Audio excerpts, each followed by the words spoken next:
For anyone that's listened to any of the episodes or taken a look at the guest list that I've been able to put together in the 45 now episodes that I have, you'll notice that we've been very, very fortunate to have an unbelievable guest list in that we have some very smart people coming on the show and always more than willing to provide information and educate others on what they have learned and become experts at, so that all of us can improve at both our game and our life.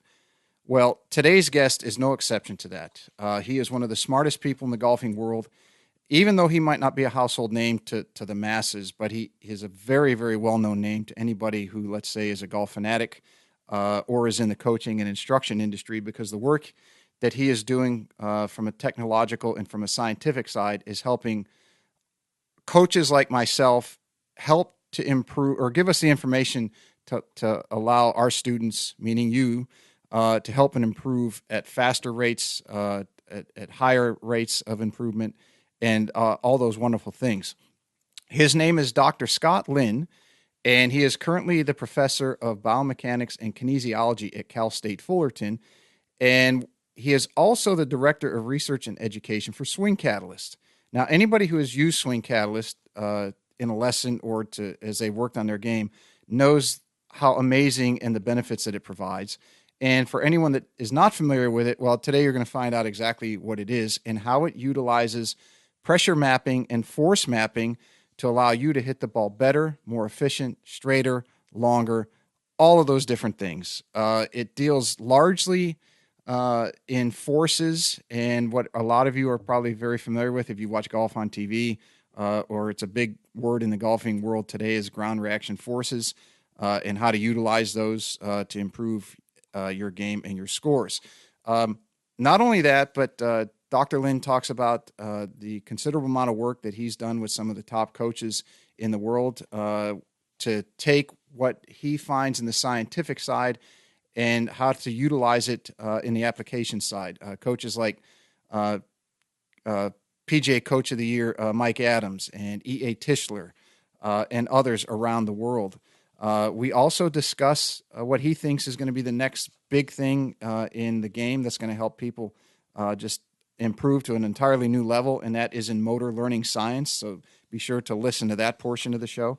But one of the big things I think you're going to take from this, outside of the amount of knowledge and education that he brings and bestows upon all of us, is the passion that he has not only for the game of golf, but in helping everybody improve and have more fun. And if you don't love Dr. Scott Lynn by the end of listening to this episode, then then maybe you've got to take a look in the mirror. So, as always, please sit back, relax, give a big Golf 360 welcome to my guest today, Dr. Scott Lynn. What's up, everybody, and welcome to the Golf 360 podcast. I'm the host, Pete Popovich. So you may be asking yourself, what is Golf 360? And Golf 360 is a show that was designed to introduce you to people associated with the game of golf to help you improve not only at your game, but also your life. Almost all of our guests are from within the industry in some way, shape, or form, but some of the guests we have are from outside the industry, and it mainly revolves around the business world with a few others scattered in here and there. Now, all of the guests that we have a few things in common. One, they all were highly successful and accomplished in their field. Two, each has something to pass along that will help you in your game and your life. And three, they were all more than willing to give back by passing along the things that they use to help them in their career, and even some of the mistakes that they made so that others don't make them in their journey. So I hope you find listening to them as enjoyable as I did interviewing them, and that each and every one of you benefits from the information that they so willingly and graciously pass along.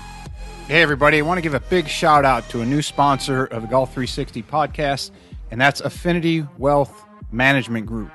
We all work exceptionally hard for our money, and none of us can afford to let that fall into the dark abyss of the big box financial service firms and their jack of all trades and master of none mantra, which basically means you become a number within a cookie cutter model that's also often accompanied by massive fees. Your future deserves more than average returns and little attention. At Affinity Wealth Management, they ensure that your financial goals receive highly individualized, tailored attention from experts, not just advisors, who are in the industry to be great and not average.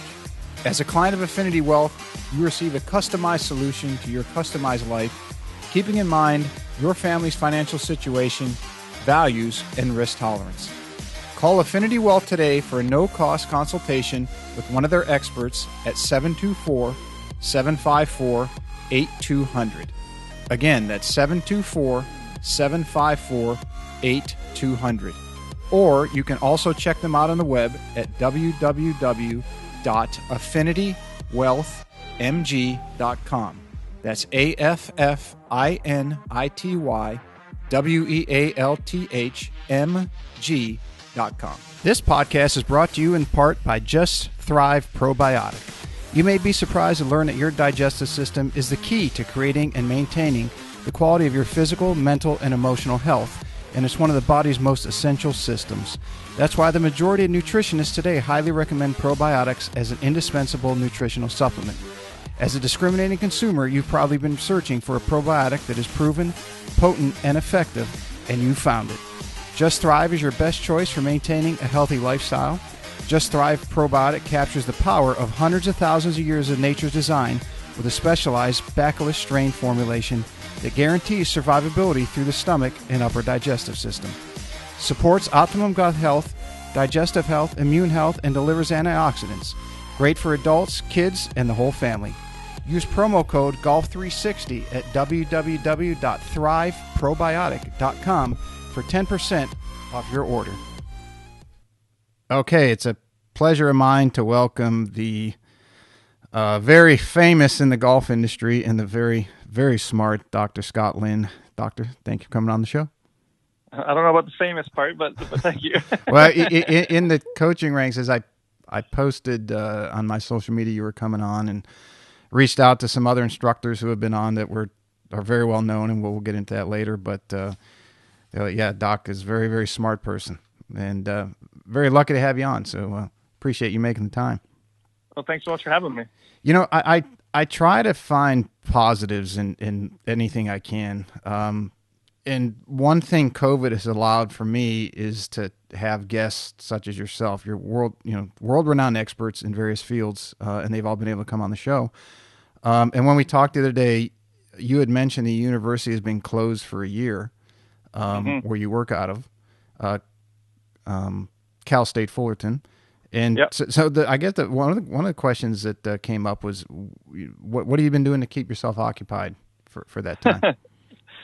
Well, I'm still teaching my courses online. So all my classes at the university are online. So, I mean, that still keeps me relatively busy. I was kind of lucky before the pandemic.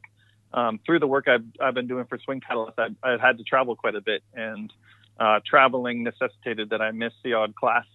And so we have a TV studio on campus where I went in and taught my lectures in front of like a green screen, it was almost like a weatherman. And they like superimposed my slides over my shoulder, and even they superimposed like some videos, and I like pointed at stuff. So they're relatively well produced lectures. And so I had those already done because I had them in the can just in case I had to miss a certain lecture. I would say, hey, there's no class next Thursday because I'll be in Tokyo or whatever. But it's going to be posted online. You have to watch it. And so, I've been relatively lucky that I had that content already. So I kind of, without knowing it, prepared myself for a pandemic, which has been really good. But then the golf world, as you know, has taken off. I mean, every golf instructor that I know is busier than they've ever been before in their lives because of, people taking up the game because there was really nothing else to do last summer, or last year. And so it's been really good for Swing Catalyst. I think we've had our best sales months consecutively. I think the last 6 or 7 months we keep beating our record, and the company's been around since 2008. So, having that kind of sales has been really good for us, which has kept us really busy. And we have a lot of new stuff coming out, and there's been a lot of things we need to work on. So, I think it's been kind of a blessing for Swing Catalyst and for the golf industry as a whole. So I've been keeping really busy with the golf stuff. So, although my formal research that I've been doing at the university, I haven't been able to do because I haven't had access to my lab.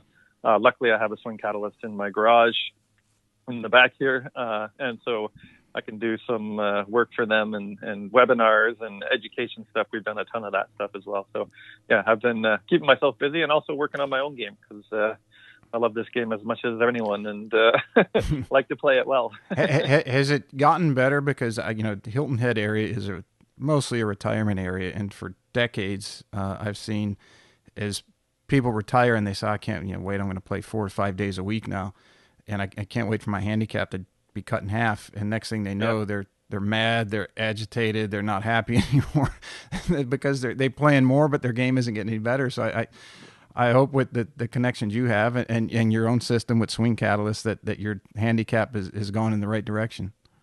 Yeah, I feel like I just understand my swing so much better because I think in the past when I played golf, and I grew up playing golf in Canada where, you didn't touch a club from maybe November 1st until middle of April or so. And I found that, I would get in a groove when I was timing my swing well. And when I was, working on my game all the time in like middle of July or so. And I would start playing pretty well then, but like at the start of the season and, sometimes end of the season wouldn't be so good. But I think now I can take some time off and still really understand kind of what I need, the ingredients in my swing that I need to hit it well. Mm-hmm. And I think, my game, I'm definitely a lot longer than I used to be. I was out in Arkansas. I'm doing some work now. I guess we'll probably get into this later, with an orthopedic surgeon there named Lowry Barnes. And so we were out there and we played his course, which is called Elotion, which was started by one of the former, what do they call him? The head of Augusta National. So I think the guy from Arkansas was the chairman of Augusta National. Yeah. So he was chairman in the 90s, I believe, and then moved back to Arkansas and started this course. It's unbelievable, but the back tees are 7,600 yards, I believe, where, in the past I would never play from that long. And I played from back there and, didn't even seem that long to me. It was, I had a little, couple hiccups around the greens, but, I think it definitely has helped my own game because I really understand what the elements are that I need to make my swing better. And I understand when the ball starts doing crazy things, why it's doing crazy things. Mm-hmm.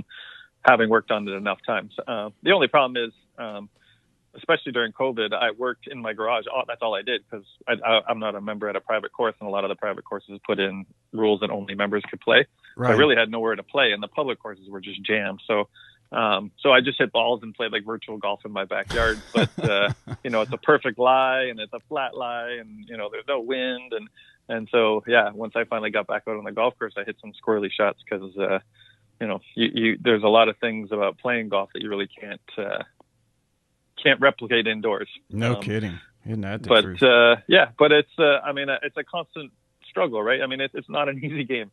Even the best in the world are constantly tinkering, constantly trying to get better. And I think that's what's so fun about it. I mean, all those retirees, my dad's 81, still plays 5 days a week up in Canada when he can. And he's constantly tinkering, right? Trying to get better, trying to find a way to knock a couple shots off. So I think that's the great part about the game is, I think I started the game at around 4 or 5 years old and all the way till, I'm hoping my dad has still another 5 to 10 years of going out there and trying to find it and get better. So, it's a great game that way that you can play it your whole life. And no matter what level you're constantly trying to get better. Absolutely. You had mentioned the course being 7,600 yards, and there's a course not far from Hilton Head. It's in Jasper County, which is the next county north of Beaufort County. And there's a course there called Congaree. And I don't know if you've heard, but the Canadian Open is going to be there this year, which is Canadian Open in South Carolina.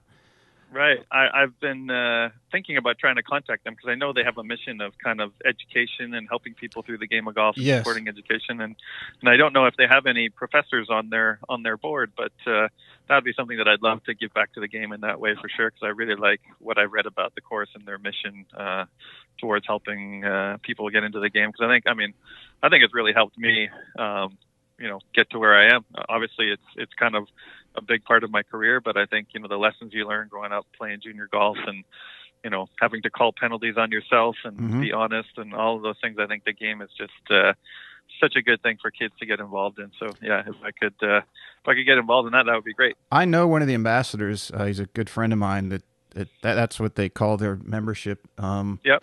And I'll try to get you guys together and or at least find out from him who you would need to talk to. My brother's also the PXG territory manager, and they're a big account of his. So Okay. if I can get you in touch with at least one of the pros or the GM or somebody to introduce you guys, and then you can take it from there, especially with once they find out who you are. I've heard about it, and I kind of just started reading about it when I read that story about how they're moving the Canadian Open that week to that course. And, it's an amazing place. Yeah, and I like the mission of the place, because I find a lot of golf courses are just all about money, right? It's just all about how they can bring in more and more money, and this place seems to be a little different. It seems to have a bigger purpose, so I like that about it. Yeah, their money is not an obstacle. Right. Right. One of the, not to get off track too much, but the from what I could read, and I'm sure you probably read on it too, and when I'm there and just talking to the staff, and it was a real working, like almost 300-year-old plantation, and the winding road in has some oak trees on it, and I mean they've got to be 16 foot in diameter. Oh, wow. And I asked some of the guys in the pro shop, I said, do you know how old those are by any chance? And they said they had an arborist out not long ago, and he marked it somewhere at 260 to 275 years old each. Wow. I mean, they're incredible. Gorgeous trees. Yeah, that's amazing. And I think that part of the world, it does have some amazing trees and amazing, natural habitats. Because I've played some golf in the area. My good friend Jason Bale was the pro at Belfair. That's right across the street from my community. Right, and I going to visit him that drive in, I was just like, man, I've never drove down Magnolia Lane, but if it's nicer than that, I don't know how it could get nicer than that. Yes, but Belfair is a beautiful. Congaree would be the if someone put a gun in my head and said you got to pick one over the other, I'd probably give the edge to Congaree just because it's winding and the oak trees are bigger. I think because I've read, like I said, I live right across the street from Belfair, and I've read up on the history of the area and the plantation and the whole deal. And I want to say that those trees are right around 100 years old, maybe 150. Okay. So they were planted within a century, where the ones at Congaree, double, almost triple in age. So right, it just the majestic and the size and everything just is like wow. But yes, Belfair is a very, very close second, if it is a second. Right. Yeah. No, it's a gorgeous part of the world, and our U.S. salesman, Tim Bejar, lives there, so I like to come visit whenever I can. Yeah. Colin Swatton lives there too. Yep. It's a big golf area, and I do some work with Tony Ruggiero, who's not far away at Frederica. At Frederica, yeah. So it's the only thing is those damn no-see-ums. They destroy me. The deal on those is you either pray for wind. If it's ideal temperature, like between 60 and 72, you either pray for wind or you want it to get hotter or colder. Or colder, right? Yeah, those things. I don't know. They love my blood or something, because every time I leave there, I have welts all over me, and I don't know. Like I grew up in Canada, where I used to get mosquito bites all the time, and a mosquito bite lasts a day or two, and then it goes away. Those things are with me for a good week and a half to 2 weeks after I leave there every time. So a lot of us call it the state bird. Yeah, that's awesome. It's a great spot, but yeah, I agree with you. Those bugs will get me. I wanted to ask you. So there's a wide variety of people who listen to my show.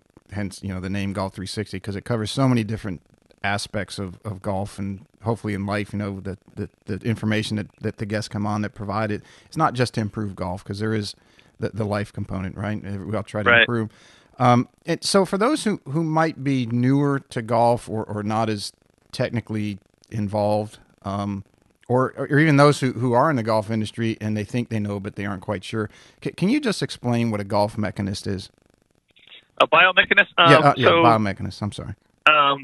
This is something that, my PhD supervisor always told me, hey, if you can't explain what you're doing to your grandmother who has no idea about anything, then you don't really understand it. And so, and it was the same thing when I teach my biomechanics classes at the university, because, a lot of people sign up for the class because you have to take it, and you get in there, and day one is, what is it? What is biomechanics? And so generally I draw a line through after the O and before the M. So we have the bio part, which is biology, right? Which is the study of living things.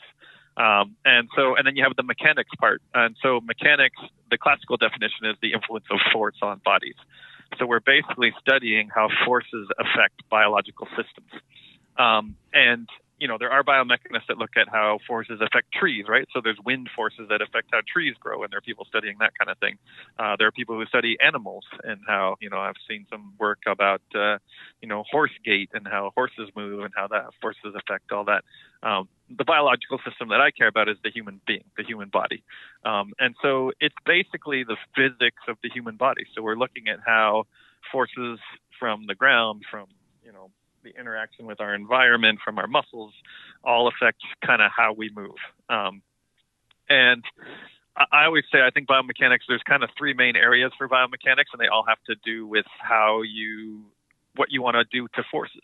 And so one area would be ergonomics. So there's a lot of, people talk about ergonomically designed chairs and ergonomically designed whatever it is. I grew up in Canada, and there's now ergonomically designed snow shovels to allow you to, and so those are trying to minimize forces on the body, right? If I have to sit in my chair all day and type at my computer, we probably want to put you in a position that minimizes the forces going through your body so that you don't end up with a low back pain, or you don't end up with, carpal tunnel syndrome or whatever. So ergonomics is an area, and a lot of the people that I went to school with work because the Southern Ontario is very close to Detroit, and so there's a lot of car plants there, and so they work on the line in cars and how they put cars together to minimize the forces on people as they're working on that line. So that's one area. Sports biomechanics is where you generally try to maximize forces. I mean, I would say what Bryson has been doing recently has been a big exercise in sports biomechanics, right? What Chris Como and then have been working on is really how to maximize the amount of force that he's putting into that golf club to create the highest speeds he can and hit it as far as he possibly can. And so that would be pure sports biomechanics. And then the last one is one that I've been working on now with, I did a lot in my PhD with it. And now with the orthopedic surgeon in Arkansas, Dr. Barnes, we're going to do a lot of orthopedic biomechanics, which is trying to optimize forces.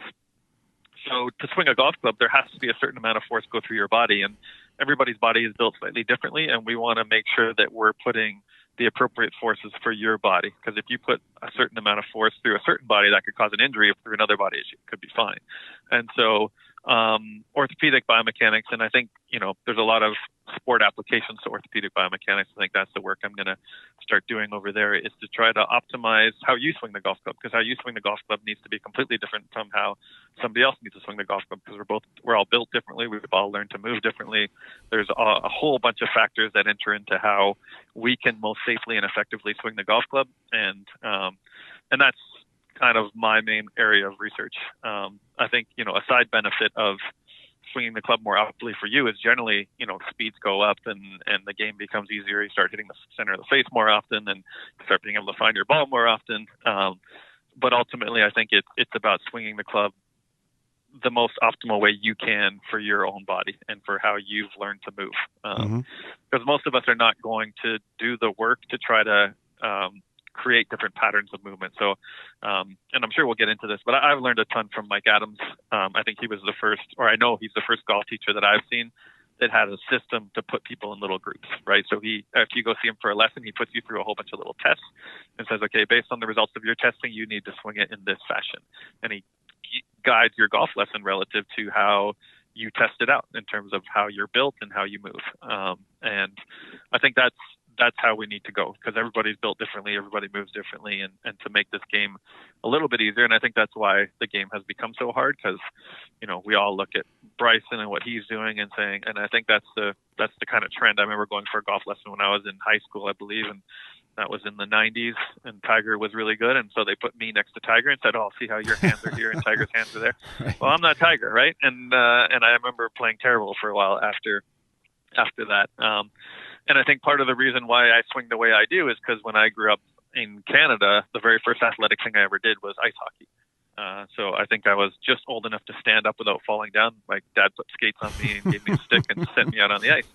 And so the way that you try to produce speed with a stick in your hand when you have knives on your feet and you're standing on ice is different than how you would produce motion, on a different surface. And so I think that I still play ice hockey. I'm in an old man league here in LA. So that's been, almost 40 years now of trying to produce speed with, knives on your feet on ice. And I think that really affects how I move with a golf club in my hand, because it's the same thing basically as trying to produce speed with a stick in your hand. And so I could try to overcome my 40 years of that pattern, but that would take a long time, and I'd probably play pretty terrible in the meantime.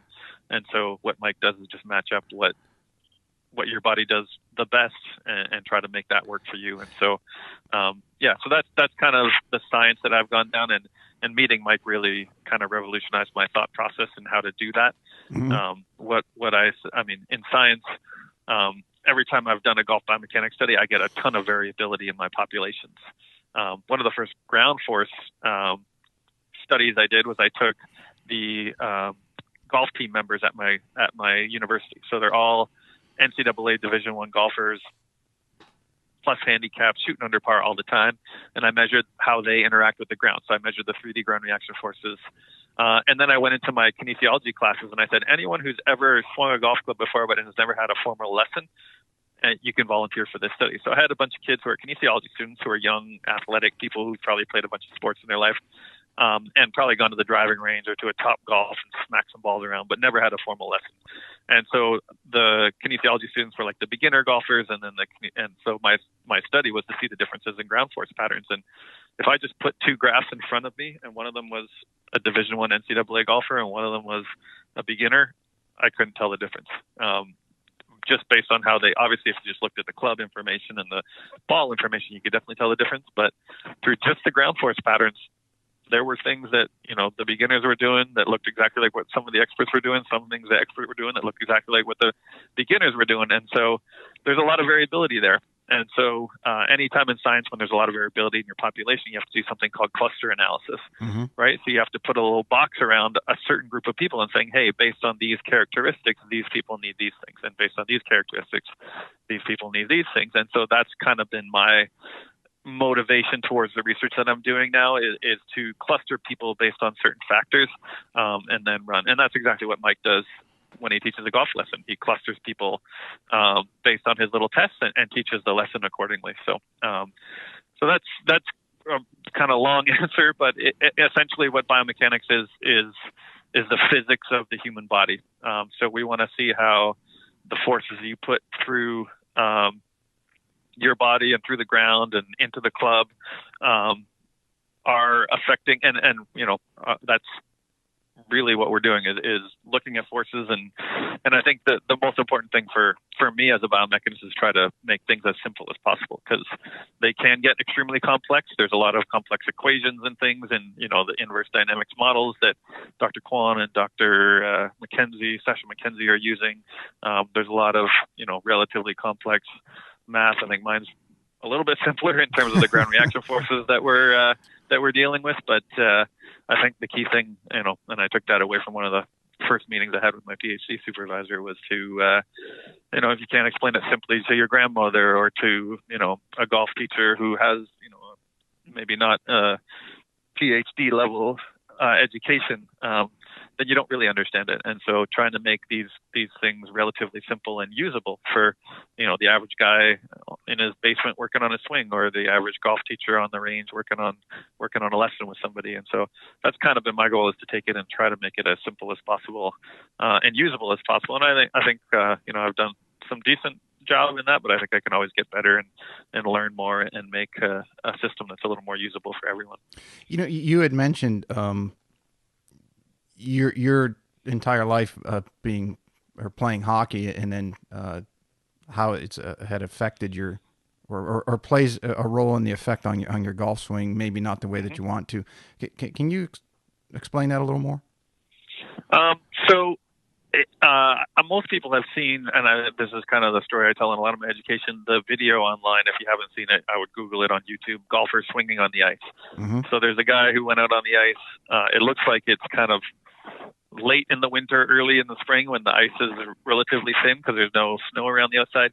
And he tries to take a swing, and you see his feet like spin out, right? And so like he falls down, falls through the ice, and everybody laughs. But what you'll notice is as he goes into transition of his swing, his trail foot or his rear foot or his right foot, if he's a right-handed golfer, which he is, his trail foot moves away from the ball and his lead foot moves towards the ball.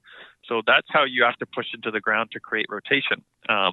And if you think about it, if I went to take the cap off a water bottle, what do? Well, I push in one direction with my thumb and another direction with my finger. And that creates something called a force couple, which is two forces acting in opposite directions, which creates rotation. And that's what your feet do to the ground when you try to rotate in a golf swing. And everybody assumes that a golf is a very rotational sport, right? Everybody wants to get really open to the target line at impact, which is a very rotational type feel. And so golf is, I agree, it is a very rotational sport. But if you think about it, for me, for whatever number of years on the ice trying to hit a puck with a stick, you can't do that, right? Because if you have skates on, your feet would there's no resistance for going forward and backwards.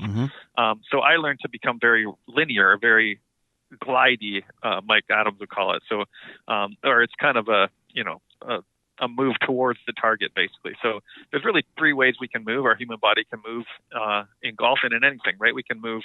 A glide is kind of a frontal plane move. So you think of it as doing more like in a jumping jacks kind of plane. Rotation would be kind of twisting.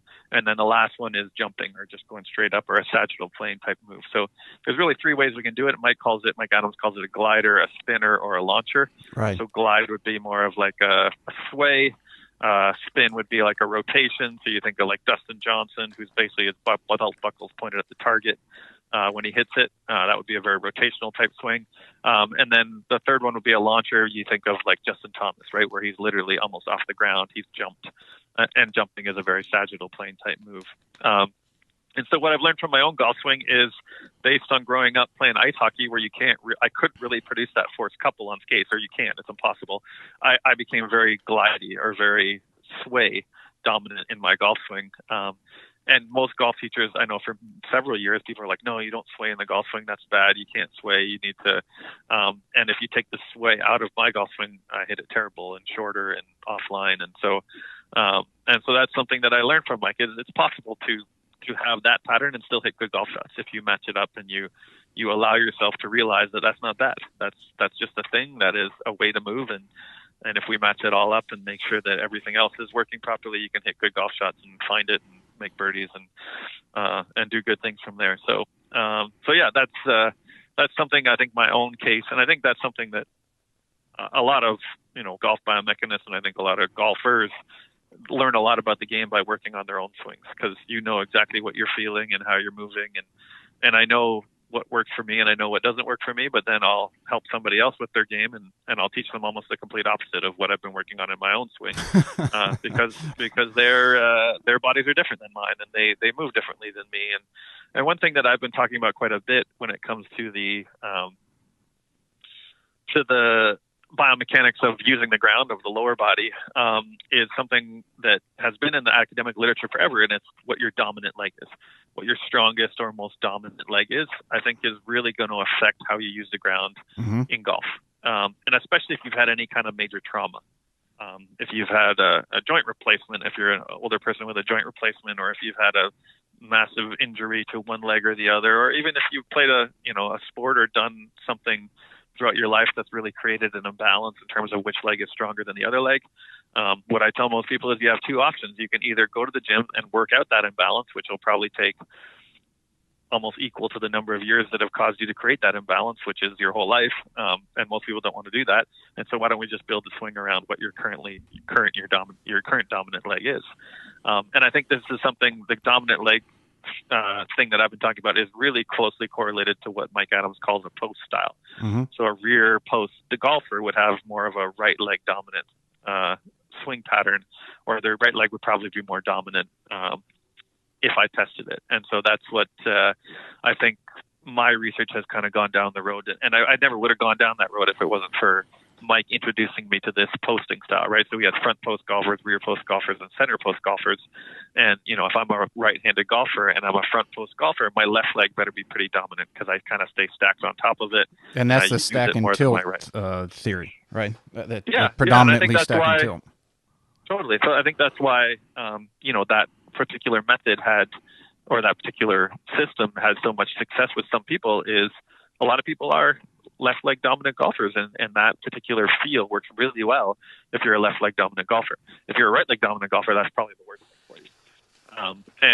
And that is true of anything. I mean, I think I did my postdoc in Waterloo, Canada, with a PhD who's kind of the low back core stability expert of the world. Low back injury prevention. His name was Dr. Stuart McGill, and I remember his spine biomechanics class that I took while I was there. He comes in and says, if you give the same exercise to 10 people with a low back problem, you might help 4 of them, you might hurt 4 of them, or you might not do nothing to 2 of them and put 4 of them in the hospital. Mm-hmm. And so you got to know who's who. And I think it's the same thing with a golf, any kind of golf drill or any kind of golf thought or feel. It could be the best thing in the world for one person and the worst thing in the world for the other person. And as golf teachers and golfers, we got to know what's best for us or what's best for our students. And if you just guess, if you just say, hey, I like this drill, I'm going to give it to everyone, that's probably not the best way to do it. And I think that's what Mike has taught us, is that we need to tailor our instruction to the human being standing in front of us. And I like I always use the term, human beings are messy. All of us are extremely messy. We have physical messiness because all of us aren't built the same way. When I teach an anatomy class at my university, and you teach kind of the average anatomy, right? Mm-hmm. But not everybody's the same. I was just in meetings with a bunch of spine surgeons last week in Arkansas, and the posterior part of our spine, we have these little things called facet joints. And they're these 2 flat surfaces that fit together.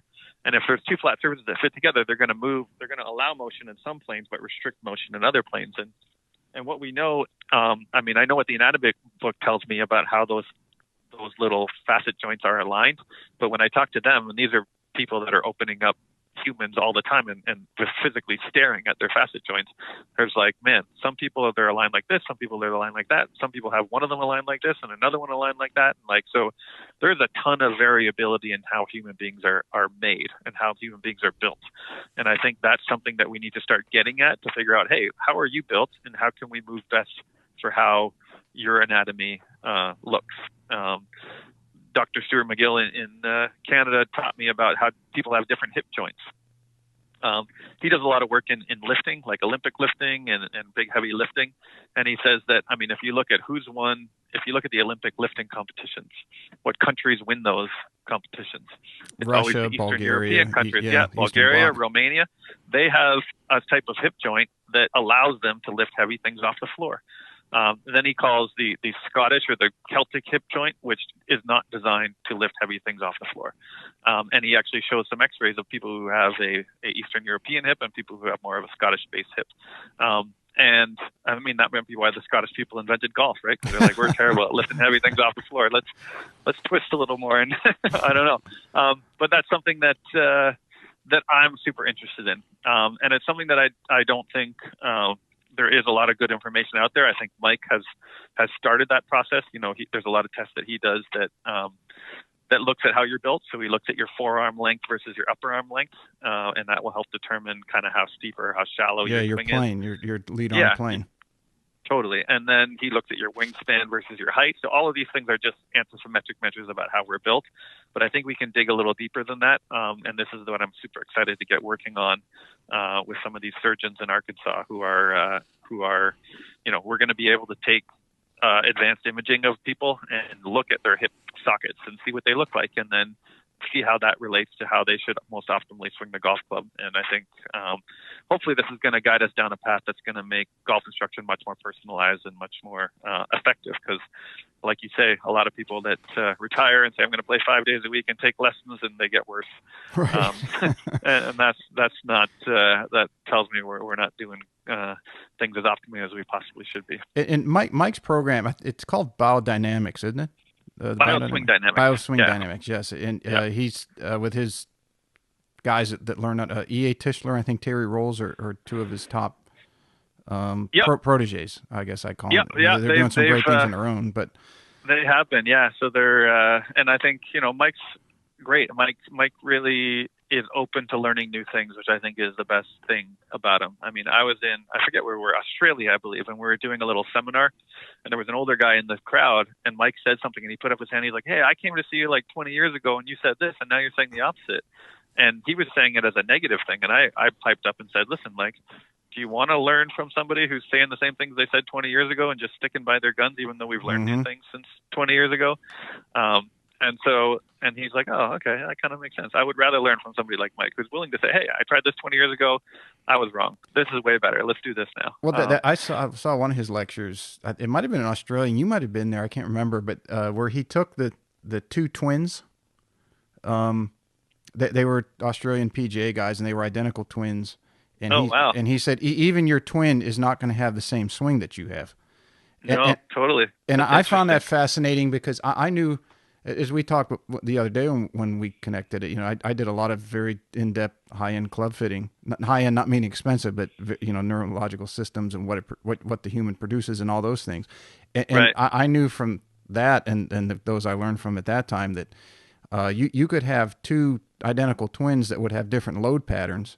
And even though, let's say, the frequency of the shaft would be the same, the profile of the shaft would be completely different. And you could never swap the drivers because the other one would think it was horrendously bad. Yeah, no, totally. Same length, weight, swing weight, flex frequency, grip, the whole thing. But the shaft profile was completely opposite, and it would wreak havoc on their swing, similar to what you were saying. But that was the first time I seen anybody outside of that, or at least that I had heard say, I don't care if this is your twin, you guys measure different and you're going to swing different. Yeah.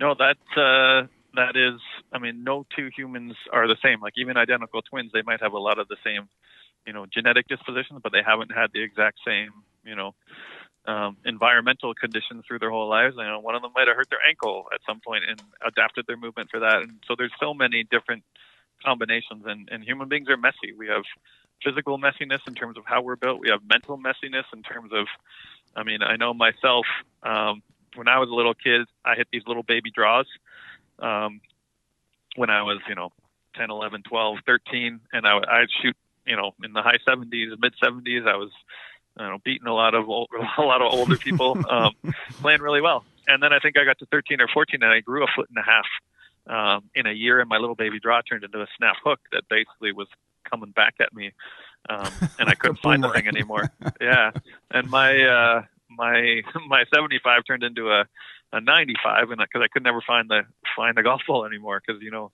hard to talk to a snap hook. That thing doesn't stop running until it hits something, or water, or trees, or something.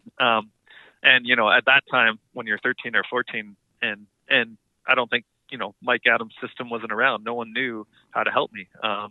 One thing I learned from Mike is I'm a very under gripper, so my right hand needs to be very strong on the golf club. Right. And most people used to think, well, a strong grip means more hook, and a weak grip means less hook. So all these teachers were trying to weaken my right hand, which just causes the face to shut even more on me.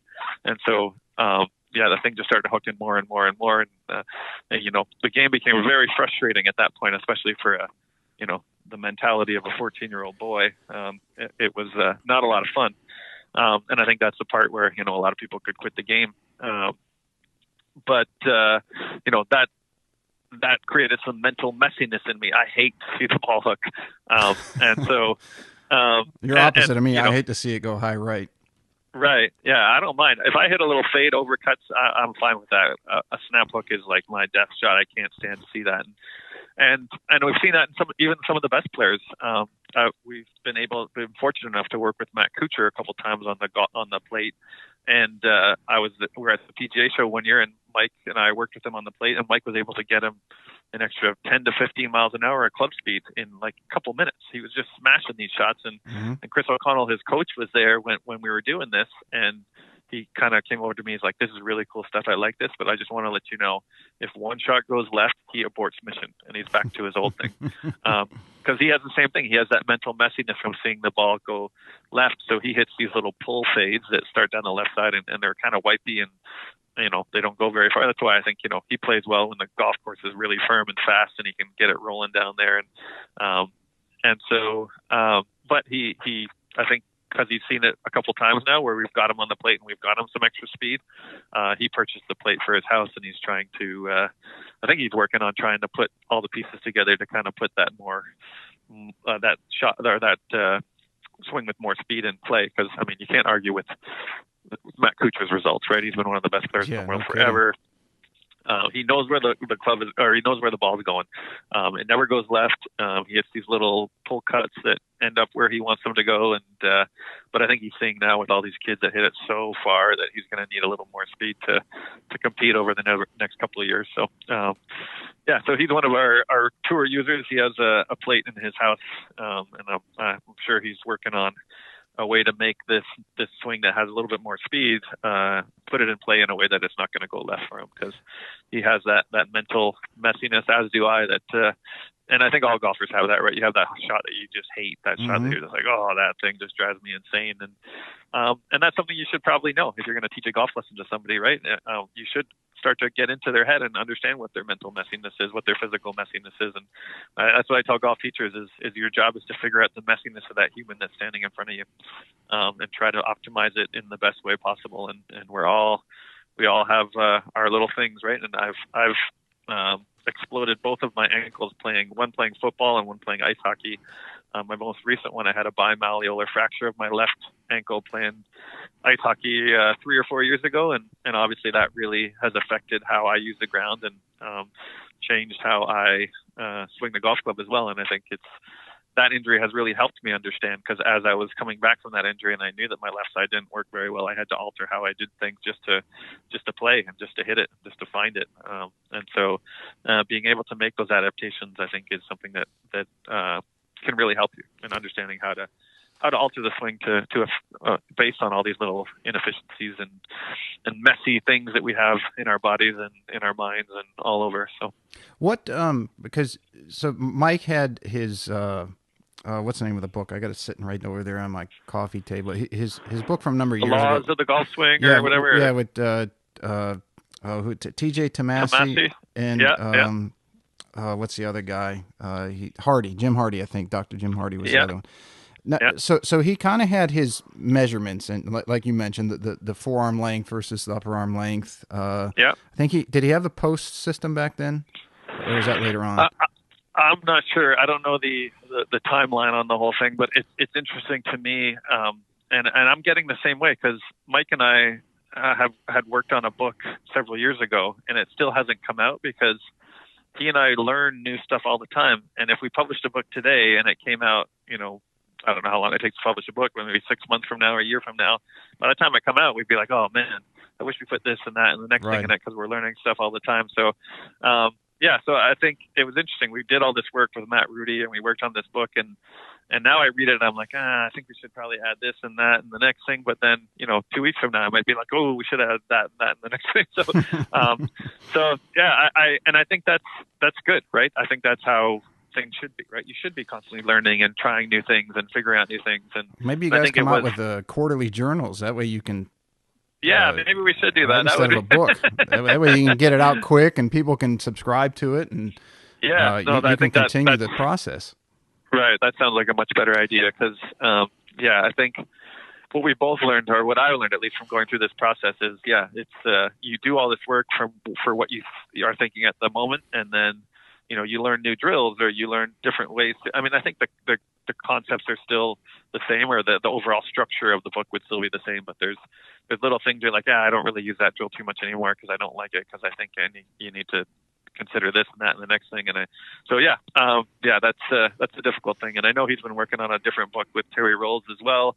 I don't know what's happening with that one, or whether it's close to being ready or not, but I think they're probably running into the same things where, you're constantly learning new things, and you're constantly adapting and trying to do things better.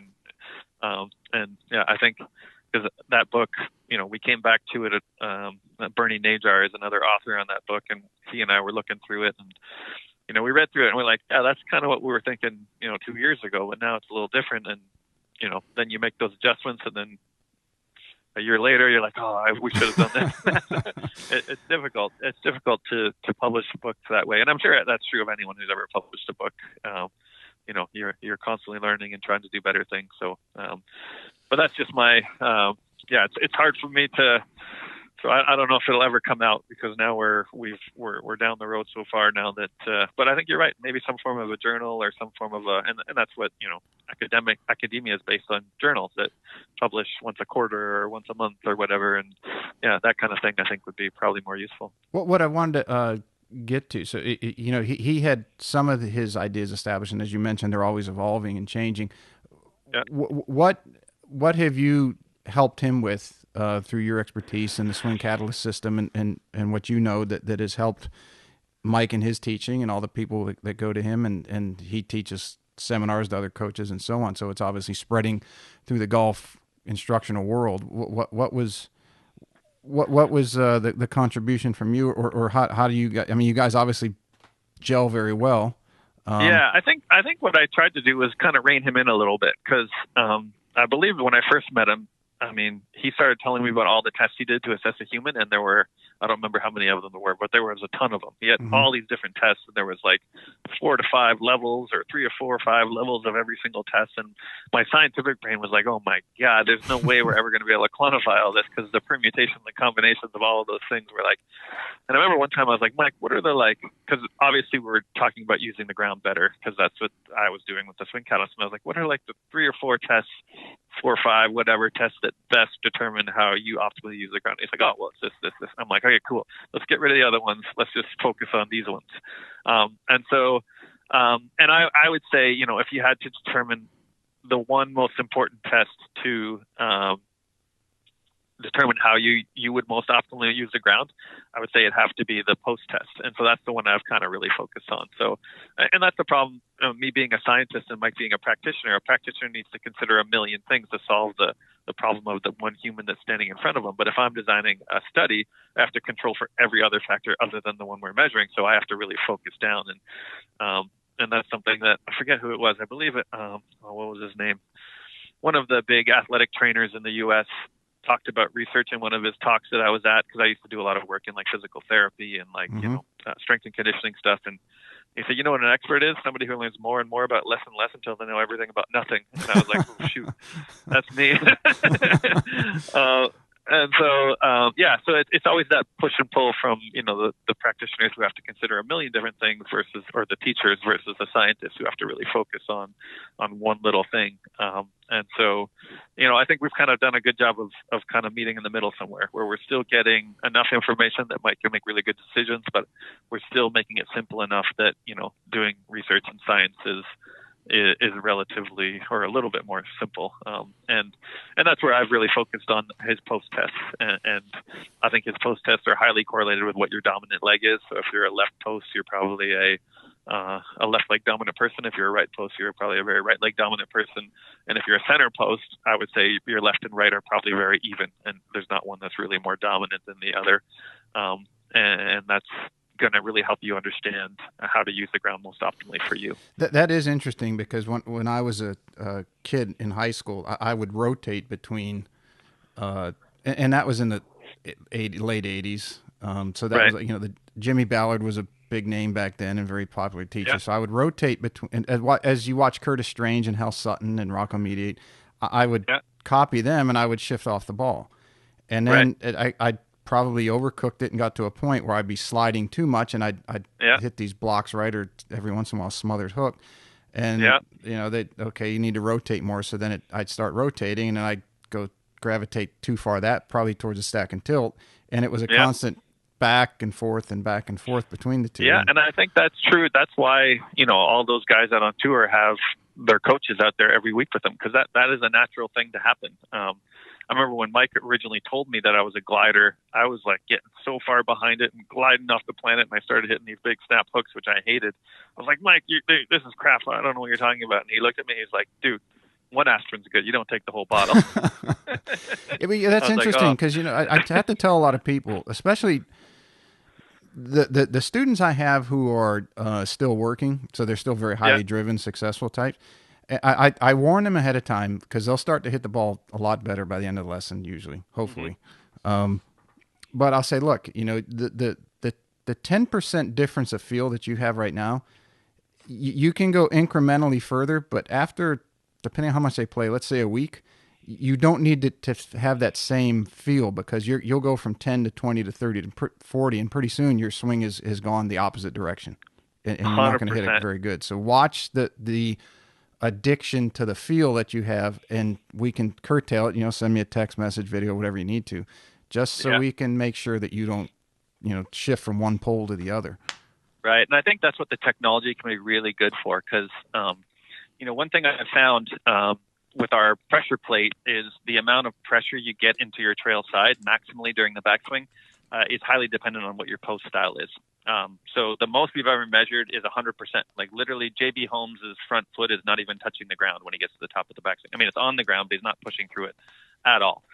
He's the most right pressure shift off the ball we've measured, and Mike would say he's one of the most right post players or trail post players that he's seen. Mm-hmm. Then we have people like, I think, what's his name? Charlie Wee. We have him on the plate. I don't know if he's still playing or not, but he was one of the people who was kind of the poster child for stack and tilt, right? Yeah, he's one of the originals.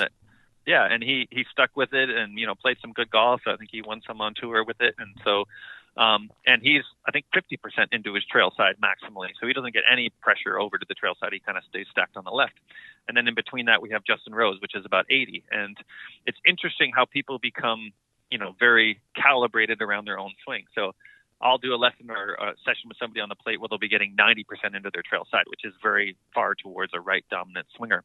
And then I'll test them, and they should be more towards a center dominant. So I'm like, I want to decrease the pressure into your trail side about 10%. So I want you to go from 90 to about 80.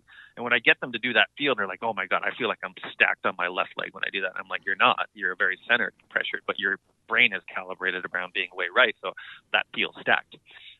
And then you get them hitting it well around 80, and then they call you and they're like, I'm hitting it terrible now. What's going on? And you get them back on the plate, and now they've gone to like 60, right? So now they are actually right. swinging. And so, yeah, I think a lot of people assume that if a little is good, more is better. And it's not always the case, right? There's an optimal for you, and it's always kind of an inverted U hypothesis, right? You can have too much, you can have too little, and you have just right. So John Dunnigan likes to call it, he likes to do the Goldilocks drill.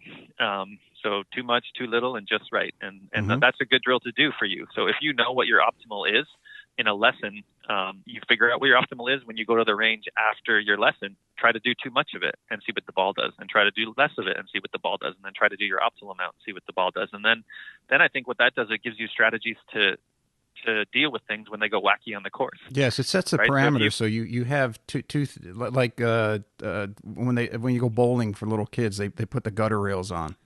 The bumpers, yeah, yes, totally. bumpers. Yeah, it puts the bumpers, so you know what each side. And to me, I think golf. When you hit a bad shot in golf, you don't know why it was bad. So that was like me when I was a kid, right? When I was hitting those snap hooks that were coming back at me, it becomes a hopeless situation, and you're like, "This is terrible. I hate this game because I don't know why it's doing what it's doing, and I can't stop it."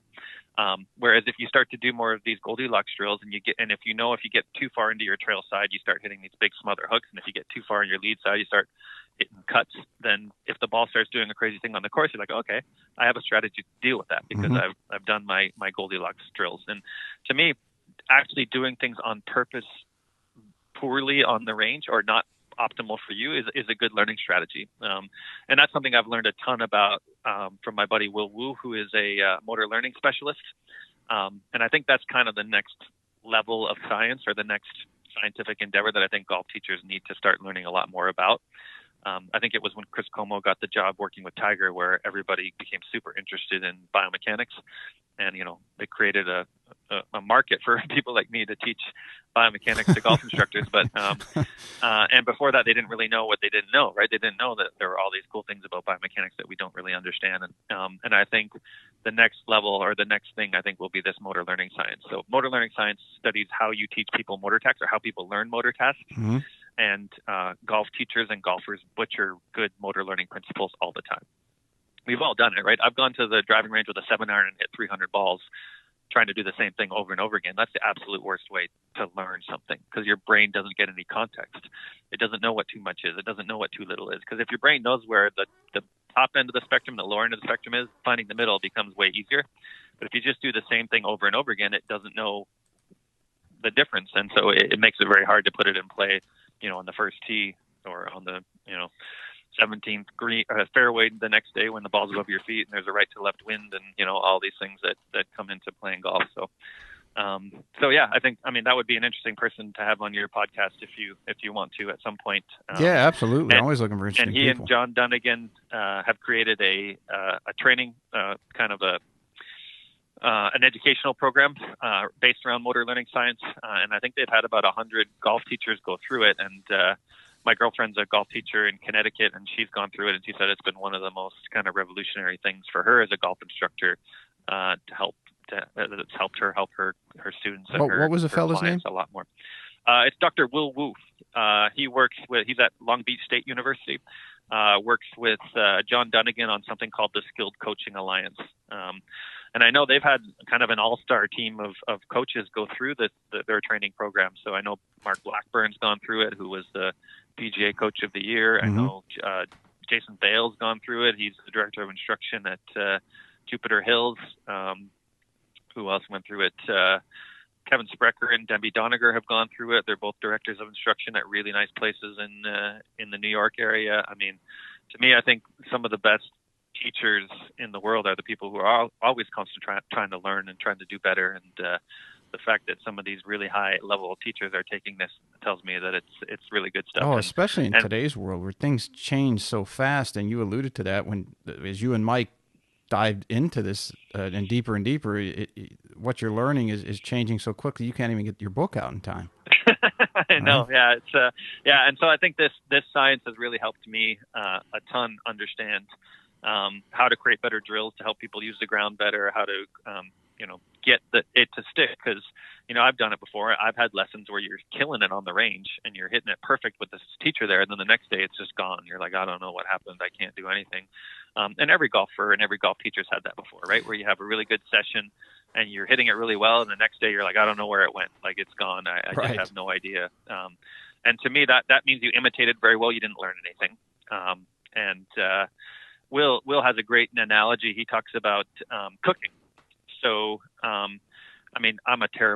can't cook. I can barbecue, but I don't cook very well. And so you could put the very best, Michelin 5-star ingredients in front of me, and I'd still screw up whatever recipe I was trying to make because I can't cook. And so that's kind of the thing. I think when you go to get to a golf lesson and if the golf teacher gives you good information, you start hitting it well, those are your ingredients. And if he's there with you or he or she are there with you and you're hitting it really well, you're just imitating. But the next day you still have the ingredients because you remembered what he told you or he or she told you, but you can't cook it yet by yourself. So motor learning is really the strategies where you learn how to cook. You learn the instructions of how to put this together, whip it up this way. And, there's a lot to cooking besides having good ingredients. And there's a lot more to golf instruction besides having a good idea of what you're doing. Human beings need to learn stuff, right? And how we learn a motor task is way different from how we learn a cognitive task. What would be an example? Nobody would ever give you a math problem. So if I went to a little kid and said, what's 2 + 2? And they say 87, I wouldn't be like, yes, perfect, that's great. Whereas, if I'm trying to, I remember one of the first sessions I had with Will Wu on the range, I was working on some things to try to prevent a snap hook. And he gave me one ball and he says, hook this one off the planet. I was like, wait, like, don't you understand that I'm trying to prevent that? He's like, yeah, I know, I get it. Hook this one off the planet. And then slice this one off the planet, right? So, you do it wrong on purpose in a motor task because that helps you learn how to do it right. Whereas you would never give a kid a math problem and say, just do it, like butcher this completely. And, I think you need to get Will on here because he probably could explain this a lot better than I can. But I think I've really learned the value of this and in my own little way, implementing it in my own game and my own practice and in the work that I do with certain players as well. I know we did some work. I work a lot with Tony Ruggiero and he works with Lucas Glover. And Lucas hates to see the ball cut. I remember working with him once and he hit this shot that started about, 5 feet left of the target and cut to about a foot and he was pissed off. If he hits one that starts, 20 feet right of the target and draws back to 10 feet, he's way happier. And that's just, who knows where that's come from, right? He's just, his window and his eye likes to see a draw. And so I remember asking him, like, here, cut this one. He's like, what are you talking about? I hate that. I'm like, yeah, but you need to know what it feels like to cut it and what you need to do to cut it so you know how to stop it. If it starts cutting on the golf course and you're hitting shots that you don't like or you're hitting pulls on the golf course, which you just hate, and so we did some Goldilocks technique, which is like too much, too little, just right. And I think Tony still uses that now with him because I think it gives you that context to make you know what it feels like to do it wrong. That's kind of interesting because not even knowing that, I when I get in the so when a student, let's say we get a fair amount of people from tourists from the up north, and it's been cold, and they haven't been able to play, and rotation, cutting off of their rotation because they're not in golf shape. Even if they hit in their garage or they did yoga all winter, they don't. Their timing's a little disrupted, and getting them to turn. And if we're struggling, I'll just say, okay, I want you to turn to the extreme that you can turn. Yeah. And usually they'll hit it really good, or they'll come very close. And I'll say, okay, now we know where you were and we know what you just did. So let's work from both ends and find where you need to be. Sure. No, that is, and I think, people inherently, do that. I mean, it's a good learning strategy for anything, right? So if I want to throw a ball a certain distance, throw it way too far and then throw it way too short and then try to find the middle in between those. I mean, those types of games that you can play with yourself on the range. Like literally now when I go to the range, I don't just hit stock shots all the time. I'm like, okay, let's hook this one. Let's hit this one low. Let's hit this one high. Let's fade this one. Mm-hmm. And that kind of variability in your practice can make the transfer to actual play, or actually hitting these shots when it counts, and whether it counts to you just playing with your buddies, or whether it counts to you playing at a tournament, or whether it counts to you playing in the Masters. I think it's the same because you build up stress in your own head, right? It doesn't matter if it's $5 playing your buddy or whether it's playing for 1.2 million on the Masters. Stress comes down to what you perceive in your head. So. That's interesting because I had Ian Highfield. I don't know if you're familiar with Ian. No. He's been on the Golf Channel, and he worked at the International Junior Academy here for a while. And he spoke at Coach Camp, and my brother worked with him for a while. And he is big on practicing. He's written a couple books on it. It talks a lot about variable practice, and for example, hitting basically playing a hole. For each shot. So you would be at the driving range and you would hit, let's say, your 7-iron and had imaginary green, or even if you have the greens, and then, okay, if you miss the target, now let's go over to the chipping green, and where'd you miss it? And now let's hit that shot. And then now let's go to the putting green, and if you hit it on the chipping green to 5 feet, let's go to 5 feet, same type putting, let's see you make it. And he even goes so far as changing the variability. He changes the scores, and there's 3 things that he works with. So you have to hit a certain test score within a certain time frame in this gauntlet, so to speak, to mentally prepare people or his students for tournament golf. So I had him on it, and I've been working with Scott Fawcett from Decade because I know that they've gone back and forth a little bit. Scott's big on block practice, or at least is a little more pro, and Ian's obviously bigger on variable practice, and Adam Long is going to come on, I think, as soon as we can work out a schedule with him. And it's a fascinating thing because I'm a proponent of both, right? If you're learning something new, you can work on something. You don't want to hit all 300 balls the same, but you can sit there for a decent amount of time till the brain's not processing. But as you progress closer to an event or start of a tour season or a college, what have you, it's got to transition in a variable because that's what you got to train your brain as much as your body. So I find that so fascinating. Totally, and that's what Will talks about. I mean, his good analogy, I hope I don't butcher it, but is he always asks people, if people say, is block practice better than random practice, or is random practice better than block practice? He would say, do you take a freezing cold shower, or do you take a boiling hot shower? Which one do you take? Neither, right? You're in the middle somewhere. And so it's dealing in the middle somewhere where some people might have to shift a little bit towards blocked for whatever goal they're assuming, and some people might have to shift a little towards random. But it'd be stupid to be completely, utterly random all the time and completely, utterly blocked all the time. So, and I think it's the same for anything, right? There's always going to be that optimal point in the middle where going way too far towards one end or way too far towards the other end is not going to be optimal for you. So, I think that's he's got some really good stuff, and I highly recommend you guys. I'm sure your users or readers or listeners, I guess you'd call it, would be very would learn some stuff from him for sure, because I've learned a ton from him. Yeah, that'd be awesome. I got to reach out to him. Let's talk a little bit about what exactly your things that you work with, force plates and pressure traces. That's what you're known for, so to speak, I guess. Mm-hmm. If that's a fair way to Yep. say it. Yep. Let's just jump into that, and can you let's start with the explanation of the difference between force plates and pressure tracing. Okay. For some who aren't maybe have access to something like that, but they've seen it on TV or they've Right. watched or heard you speak somewhere or something along those lines. Yeah. So a pressure plate, we have a pressure plate. We call it our balance plate for swing catalysts, and the competitor or a similar product would be a body track mat.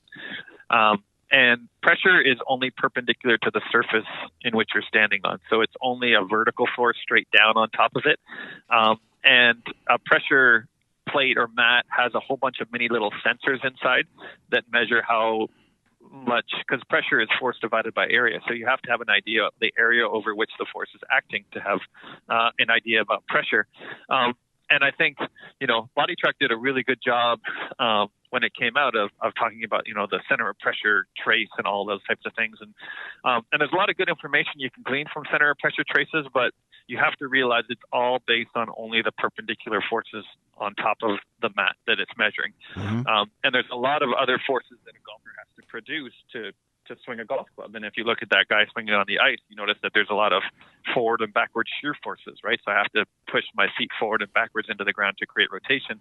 And pressure mat doesn't tell you anything about that. You can't even guess at it because, when I first started working with Swing Catalyst, and Swing Catalyst has a patent on using pressure and force together. So our pressure plate is mounted on top of the force plate, so we get all the force information plus the pressure information together.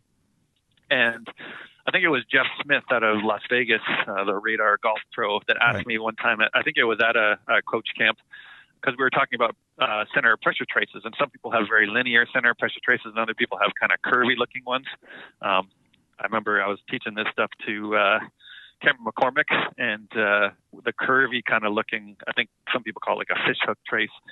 He called it the Sydney Bridge because it looks like the bridge or the Harbor Bridge in Sydney. And I remember Jeff Smith asking me, do you think the people with the curvy center of pressure traces are more rotational and the people with the linear center of pressure traces are more horizontal or more glidey, as Mike Adams would call it? And I'm like, oh, that's interesting. I need to look into that. And it's not the case. I've looked into it now, and you can be very horizontal in terms of your force pattern, but having the center of pressure trace look kind of curvy, and you can, and the opposite. So I think, center of pressure traces and center and pressure can tell you a lot. I think to me, what I look at a ton with our pressure is like where the hot spots are under your foot. Because with a force plate, you can't see that, right? With the force plate, it just gives you one little dot, which is your center of pressure, but it doesn't give you the heat map of where the pressures are under your feet. Mm-hmm. And where I look at that a lot is at setup. It's amazing to me how many people set up in an unbalanced position. So they're either way on their toes or way on their heels, or way on the outside of their feet, or way on their right foot or way on their left foot. We were doing a lesson out. I went to visit my good friend John Dunnigan in Philadelphia last year, and he had a kid who tons of speed, like really athletic kid, but he had the hosel rockets. He would be hitting the hosel one out of every 3 or 4, and it would be ruining his round. And what we found out was he was, when we got him on the pressure plate, he was setting up entirely on his heels. And if you looked at the video, you couldn't really tell, right? His toes were on the ground, but there was just no pressure underneath there.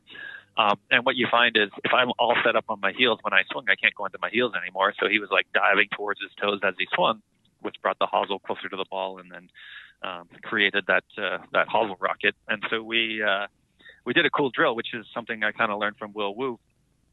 And it's something I think a lot of, golfers could benefit from. We had him set up to the golf ball in what he thought was a balanced setup. Then I said, go all the way onto your toes where you might fall over. Now go all the way onto your heels where you might fall over. Now find like halfway in between those two. And then once he did that, he found where a kind of a balanced setup was, because his brain then learned where the limits were, because he thought he was balanced on his heel, but until he went all the way onto his toes and then all the way onto his heels, he was like, oh yeah, I wasn't balanced. That is more balanced when I get in between those two. And that's something that was all based upon the pressure plate, understanding that. Whereas if we were on a force plate, which just gives you a little dot for the center of pressure, Mm-hmm. You don't know if that's the toe or the heel or whatever, unless you have a 3D motion capture system that is synced to it. So that's the difference. I mean, pressure plates are, they give you a ton of really good information, but they can't measure anything about the shearing forces. So forward and backward shearing, side to side shearing forces, or the twisting forces, or the torques. that are all needed in the golf swing. So, I would say a pressure plate helps you look under the hood a little bit. It would be like an X-ray. So an X-ray will show you your bony structure, but it doesn't show you what the ligaments are doing or whether there's a tear in your meniscus or anything like that. But it does help you look. I mean, obviously, we've been using X-rays clinically for a really long time because it gives us information we can't see with our eye just looking at the human. But then now we've invented MRI machines that can go in and see what your meniscus looks like and so that would be the force plate. It really digs under the hood and tells you everything to do with what your feet are doing to the ground. So it gives you information about those side-to-side shearing forces, the forward and backward shearing forces, and about those twisting forces or those torques, which gives us more information about, or gives us a lot more information about how that golfer is interacting with the ground. Because I think in the past, because all we had was a body track or a pressure mat or a pressure plate, we were trying to make too many assumptions from the pressure plate that we really couldn't make. And I think that's why, some people were like, this pressure stuff, I'm not really sure about it. Well, if you understand what it gives you and what its limitations are, I think it can still be super valuable. And I think we've learned that now by combining pressure and force together. And that gets back into, just to reiterate, that there's the three ways people move: linearly, rotational, and vertical, right? So Yep. And it measures all three of those things. It measures all three of those things. And I think to me, the simplicity of it is literally, I think one of our Swedish ambassadors, Eric Blomqvist, I was at his facility several years ago, and he was giving a little talk, and he put an amplifier for a guitar up on the screen. And, an amplifier has treble, bass, and I forget what the third thing's called. But and so if I'm playing the guitar or if I'm singing, right, it has to be at a certain level for me to sound good. And then if anyone's ever been to a concert where, there's multiple bands, what happens when one band leaves and the next band comes on? The roadies come on and they retune everything, right? Because you have to turn those knobs to different.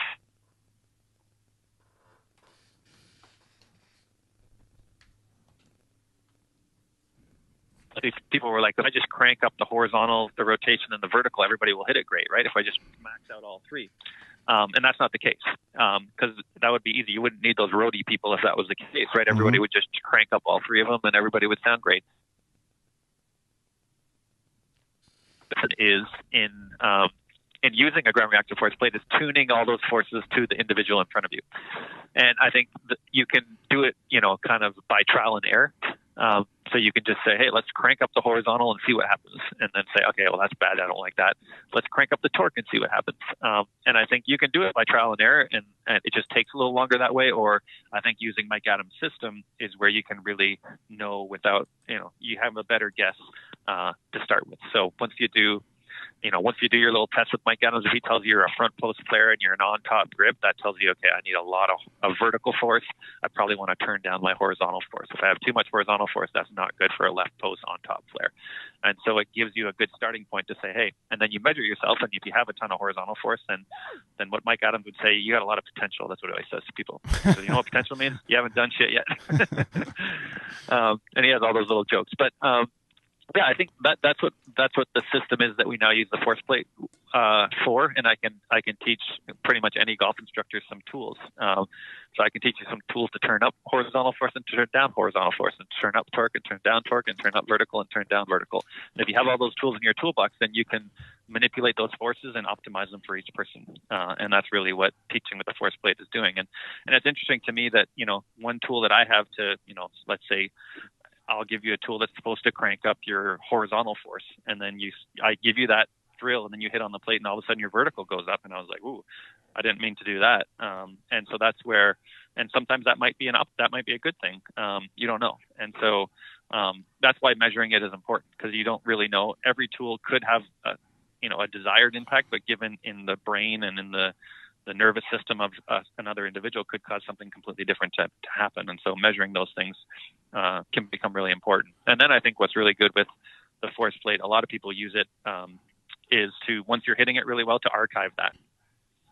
Yeah, to set your baseline, to know what you need to go to. Your baseline, yeah. And I talk to a lot of golf teachers about this. I'm like, how many people have ever had, in a room full of golf teachers, I'll say, how many people have ever had somebody come see them and say, Coach, I'm hitting it great today. That's why I came to see you. Like, never happens, right? Like, and that's where you should, if you have the force plate technology and you have people that you work with all the time, you should communicate to them, hey, if you're hitting it really well at a particular time, come see me. Like, I'll just throw you on the plate, I'll measure it, and then we have it archived for later on. Because I've had that happen in the past where some people have come to see me and said, I don't know what's going on, I'm hitting it terrible right now. And I look at the two swings side by side, and I'm like, oh, well, you were getting 80% into your trail side, and now you're only 65. So we just got to get a little more pressure in the trail side, introduce a little more glide or whatever it is, or rotation, and then you can get them back a lot quicker. And I think that's something that, doing all the work that I've done on the plate myself, I can now feel like on the golf course what it feels like when I get too much pressure into my trail side or not enough pressure into my trail side. And I know what the ball does when I do that, or I know what the ball does when I'm creating too much horizontal and too much glide. I know what the ball does when I'm creating too much vertical, or my vertical is mistimed. And so once the ball starts doing those things, I'm like, okay, I have a strategy now. And I think that's what makes it, golf can be so frustrating, because when the ball's doing something you have no idea why, that's why people get super frustrated and throw clubs and and quit. But if you have a strategy, if you hit a shot and it does a bad thing, you're like, oh, that's cool, no big deal, I know why I did that, I can fix that. Then the game becomes a lot less frustrating and a lot more fun. And it's important to note that not everyone's going to max out all forces, right? There's certain people for certain 100%. Yeah, the only type of golfer I think that has to max out all forces are the long drive guys, long drive people. I've had some women long drive players as well who are. So if your goal is to just hit it as far as possible and get one out of, how many shots they get? 8, I think. 1 out of 8 shots in the grid, then yeah, I think you have to max out all of those forces. But if your goal is to hit it somewhere where you can find it and make birdies, and then no, your goal is not to max out all the forces. So I think long drive is kind of a Darwinian event. If you are able to max out all the forces, it's kind of a survival of the fittest, right? You can go on and be a long drive person. If you're not able to do that, then let's just optimize them for you. Because I know we've probably measured hundreds of PGA Tour players, and there's only a handful of them that kind of get all of their forces at or above the tour average. It would be Justin Rose, Tommy Fleetwood, I believe Kevin Tway, one of EJ Sister's clients had that. I can't remember. There's only a few others that have done it. So, but you measure other people like Jason Day, who's won a lot and played really well. If he gets too much horizontal, his swing isn't very good. And so with him, you got to kind of turn that down. With Lucas Glover, if he gets too much rotational, it's probably not great, because that will generally cause the ball to start left and the path to start moving more and more left. And if he has a leftward path, that introduces the pulls and the cuts that he hates. And so we got to get him moving a little more horizontal. And so these are the things that you have to know what's good for your player, and you have to optimize those. And I think the force plate takes a lot of the guesswork out of it, and it makes it happen a lot quicker. And I think a force plate combined with, Mike Adams' system, or understanding what somebody's dominant leg is and understanding what their posting style is, and all of those things can really help us make a lot more educated decisions. And hopefully we're going to be able to add to our knowledge base to make better decisions, even more than that, once we understand more about the structure of the human. Because maybe if you have an Eastern European hip, you might be more of a Justin Thomas jumper, and if you have more of a Scottish hip, you might be more of a rotator. Who knows? But then you have to enter in the fact of what they've done their whole life, because I have Scottish roots, so I would argue that I probably have a Scottish hip, but I played hockey my whole life, so maybe so there's all these things you have to enter in, and that's the fun part to me, is solving that puzzle of the person standing in front of you. It would be super easy if everybody was the same. Like, golf instruction would be no fun, because you would just give the same lesson over and over again, and it would be boring. And I think that's why golf is so fun, is it's you trying to solve, as a golf teacher, you're trying to solve that person standing in front of you and what they need to hit it better. And then as a golfer, you're trying to solve your own messiness. Like, and your own messiness changes all the time. If you're playing basketball and you roll your ankle, that changes how you move. You're going to limp for a while, and then you're going to have to alter your golf swing to make up for that newly developed messiness. And so, or if you go to the gym for a while and do a lot of work in the gym, that's going to change how you move, which might alter how you have to swing the golf club. So it's a constant battle out there, and humans are different. We change all the time based on our emotional state, based on what we've done physically, based on any injuries we might have had, or any pain, or how we slept the night before. Or there's so many factors that enter into it, and I think that's why there are those swing coaches out there every week with the players, because every week they're trying to optimize what that body can do on that particular week, and making those little tweaks every week to try to get them back to where they need to be. And it's interesting to me. I remember asking Cameron McCormick, like on a week-to-week basis with your players, how much of what you do is like physical, mechanical, and how much of you do is just kind of like getting that player in a better place to to play better. And he's like probably like 5% and 95%. Wow. I mean, these guys are so good that it's mainly just getting them in the right mental state to let their bodies do what it's been trained to do, because there are so many things that happen to those guys that that have to be dealt with on a week-to-week basis. So it's super interesting to me, and it's the same thing for average Joe who just wants to play well with his buddies. There's no difference. It's still, you're a human. You have things that go on in your lives that can affect you, and how to optimize that to play the best you can, have the most fun out there is the challenge. And working out that physical and mental messiness is, if you have a coach, the coach can help you along with that. Or if you don't have a coach, then it's just you working with yourself. And I think the technology can really help with that. I've got on the plate when I'm hitting it crappy, and all of a sudden, I'm not getting as far into my trail side because, whatever feel I've overdone. And, okay, that makes sense to me. And I think that's really your goal in golf, is to give people hope, right? If you hit it poorly and you know why it went where it did and why it did what it did, then you have hope because you can then fix it. It's when you don't have hope, when you're hitting it poorly and you don't know why, that the game gets super frustrating. And in the end, it's physics. The reason the ball went the way where it did is because of physics, because your club was doing this and the face was doing that and the spin was this, and then so it can be figured out. There are ways to make it do something different, but that's the thing with the human is we're not robots. And so the way that I make it do something different is way different from the way that you would make it do something different. So we could have the same ball flight and the fix could be way different for me than it could be for you. And I think with the technology, we can get closer to that with every person. How do wrist conditions affect the ground reaction forces of the lateral, horizontal, vertical? So like a flat versus a bowed versus a cup. Yeah. I mean, what we've done, I think it was, I don't remember what year it was, a long time ago. I did a study with Terry Rolls, actually, where he was super interested in face alignments, basically. So what we did is we set up people, and it's interesting, we did this in his backyard in Phoenix, where in Phoenix the houses are all really close together. So and we were collecting all this data into a net in Phoenix, and if you missed the net, you would hit it into Terry's neighbor's living room or whatever. So there was a lot of incentive for you to hit the net. So basically what we did is we put you in a position and we shut the face. I think it was like 30 degrees, something like that. So the face is literally pointing at your left foot, and you had to grip it normally from there, and your instructions were hit the ball straight. And then we did the opposite. We put the club in your hand and we twisted it 30 degrees open, and you had to grip it normally and said hit the ball straight. And so within one or two shots, everybody would figure out how to close the face and what they did, or how to get the face neutral. And they altered how they use the ground. They altered their body mechanics to do that. And so, yeah, I mean, I always talk about how Newton's laws say that forces come before motion. So the ground reaction forces come before the motions that you see. But everybody's reacting to where that face is in space. So if I bow my left wrist a little more, that generally will shut the face, which means I have to react a little more. So, and generally I can, if I want to introduce a little more rotation into my swing, then that will help me do it, is getting a little more of that bowed left wrist. And so, but that's just me. Like, that's how I react to that condition. Because in my brain, when I bow my left wrist, it helps me rotate a little better, because I know that if I glide a lot with that bowed left wrist, I'm going to hook the crap out of it. And then the opposite, I think in my swing, I generally developed a very cupped left wrist.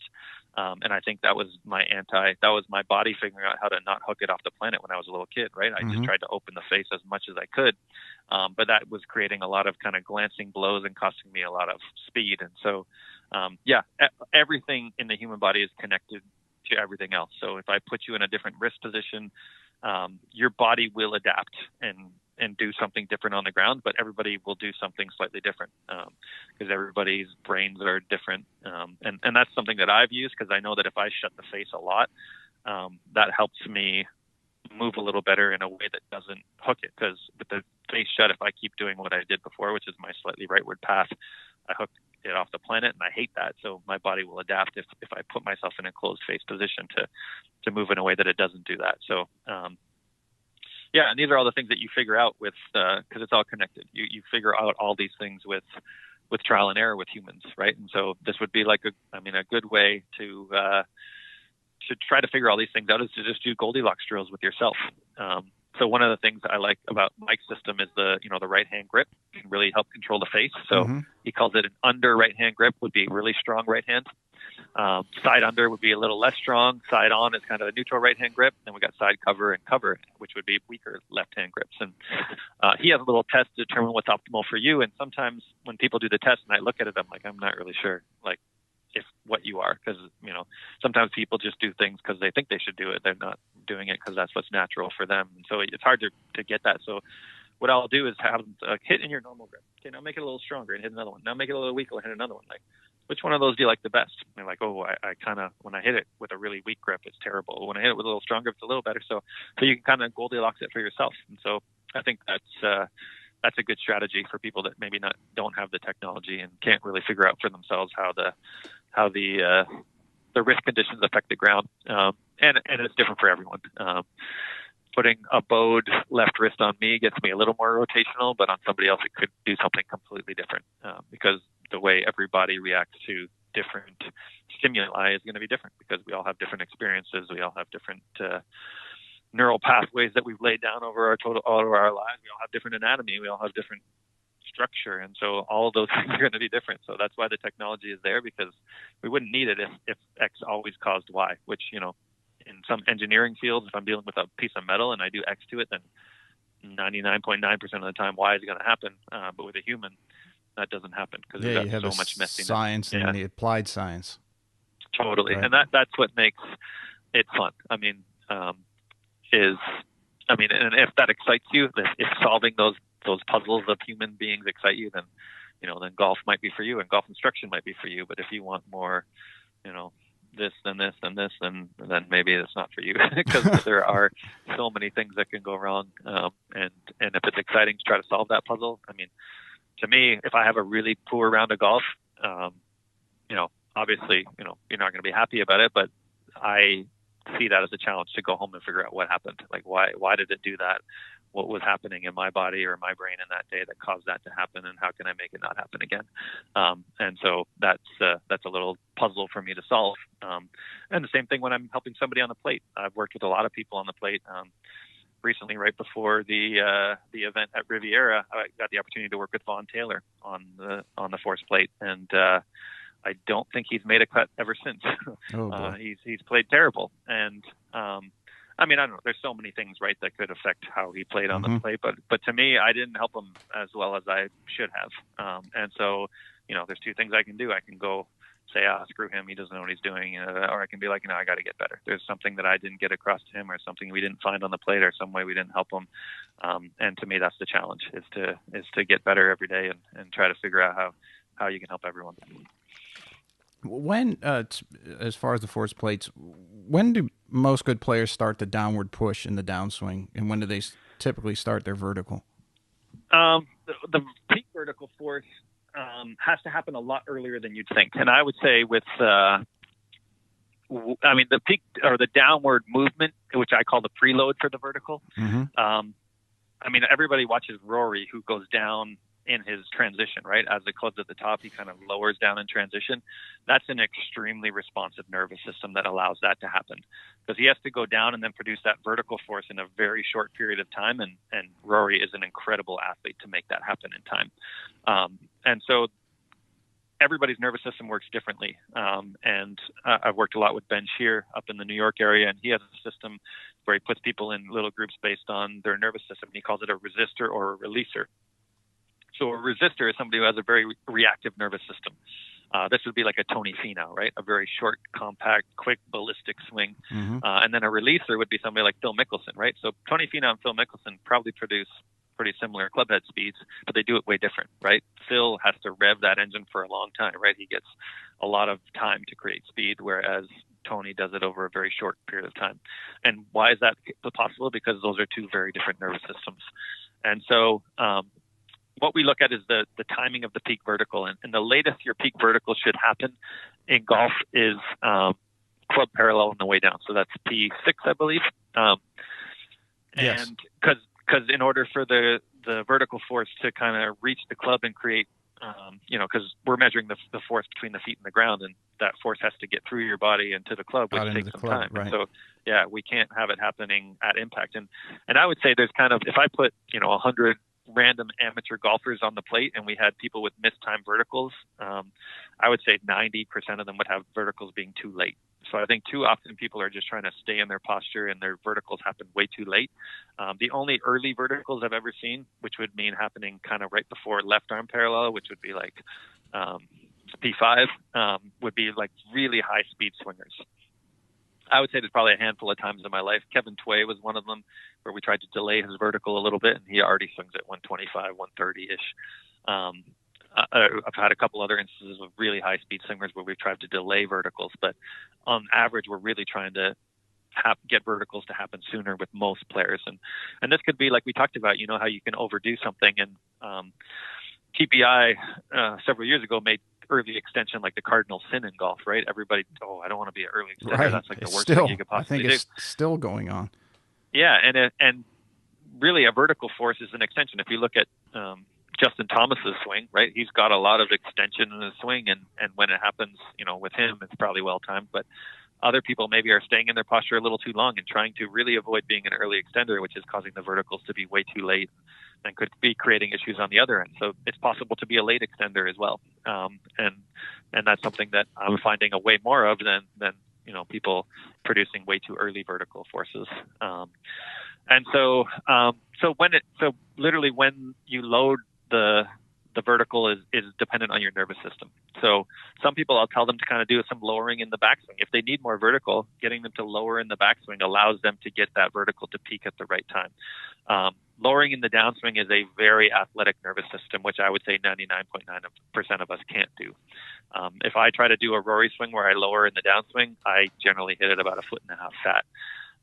Because my nervous system is not as responsive as Rory's, and I can't turn it around and get it going up as quickly as he can.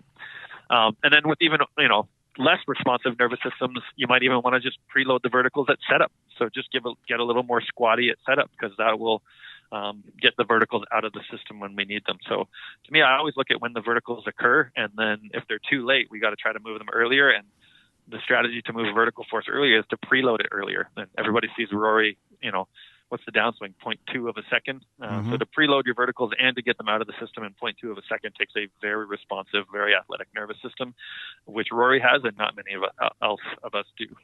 And so generally we want to preload those vertical forces much earlier for a lot of people, on average, I would say. But it is possible to have them too early as well. So just like anything, but it's only that I've only found it in really in young, very athletic, very high-speed swingers where we've had to move the vertical forces later in the swing. It's a very rare problem. That's interesting because, as you said, the early extension, everyone's trying to get rid of that, so they're trying to not extend too soon. Or and I think we might have taken the whole bottle of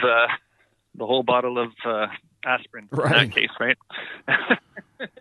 And so we need to back it off a bit and just take our one aspirin when it comes to that. So, and nothing bad with that. I think early extension is a problem. It's definitely a problem, and TPI has done a great job of educating people about it. But I think some people might have taken that a little bit too far.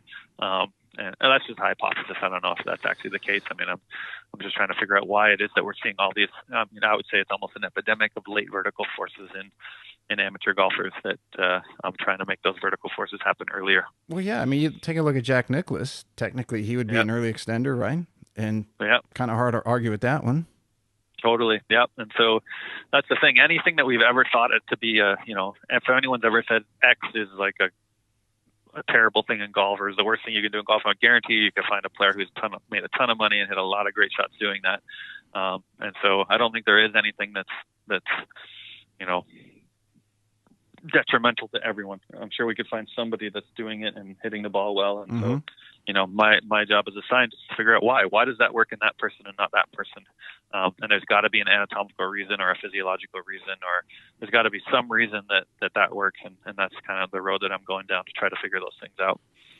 What,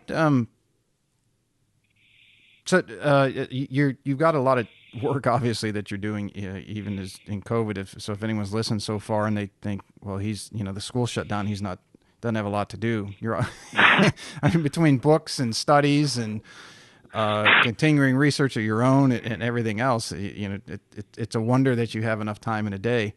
But what do you have coming out either from yourself or through Swing Catalyst that you can talk about? So Swing Catalyst, we've been working a lot recently on two big projects. So our current system for Swing Catalyst is a single plate force plate. So it means both feet are on the same plate. Mm-hmm. And so we now have, and we've had the two plates. I just got my system last week and I'm setting it up today later. So we have a two plate system. So now there's going to be one plate for each separate foot. So that's going to be some work for me to start to figure out what those numbers mean and how to use those in my system. Luckily, the two plate system, you can mathematically combine the two plates to give the same information that you get off the single plate. So I can still use it the way I've used my previous system. But now we're going to have to dig into these individual forces coming off each foot, which will help us. I think there will be some really good information there, but it might take us a little while to figure that out. So that's really exciting to get the two plate system. And then Swing Catalyst has been, and a partner of Swing Catalyst has been working on a markerless motion capture system. So Swing Catalyst is always synced with video, right? So you can sync up to 4 video cameras.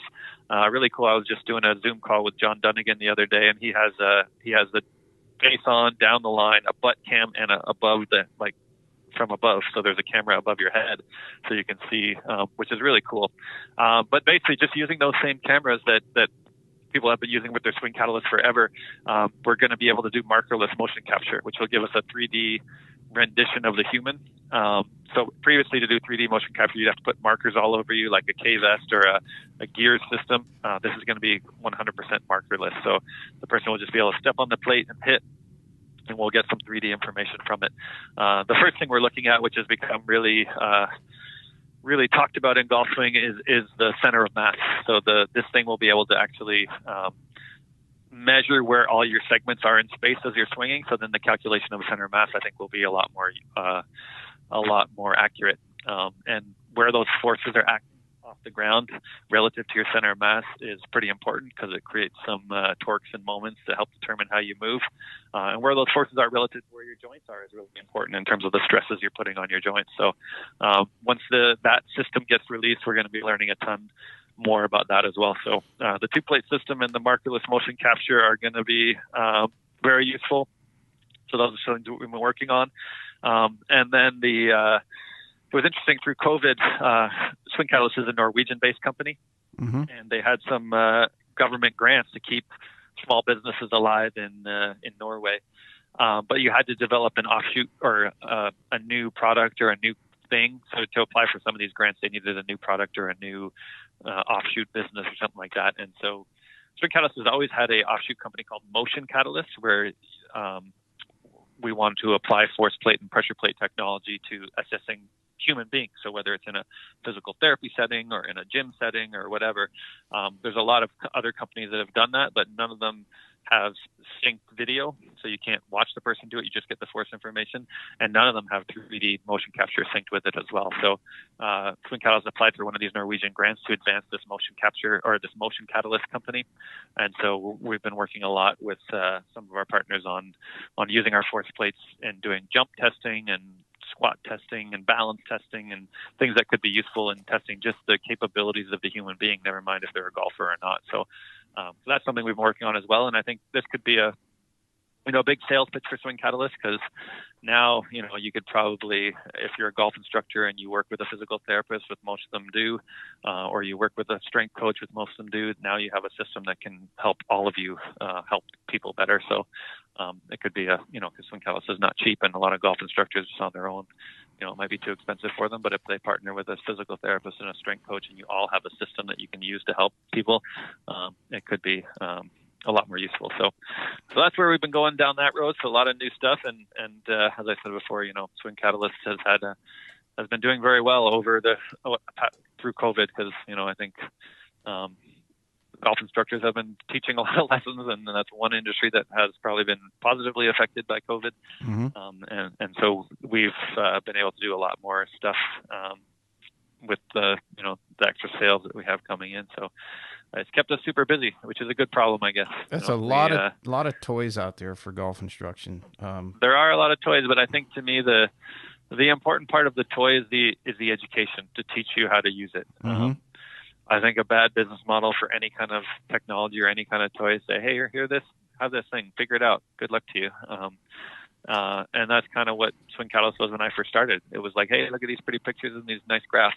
Good luck to you. And most people are like, all right, well, how do I use this thing to make somebody better? And so the education and the research, I think, is essential to making these toys and these gadgets and these pieces of technology useful. And I think we've done a pretty good job. And I think that's why, I think a credit to the work we've done with ground reaction forces, all the companies that have now come up. So there's S2M now, and there's GASP, and there's other companies that are all coming into the market, which is a good thing because I think that pushes us all to get better. Yeah, the competition really does. Competition does. Some people are like, GASP is doing better now. And I'm like, great, that's awesome, because now we need to get better.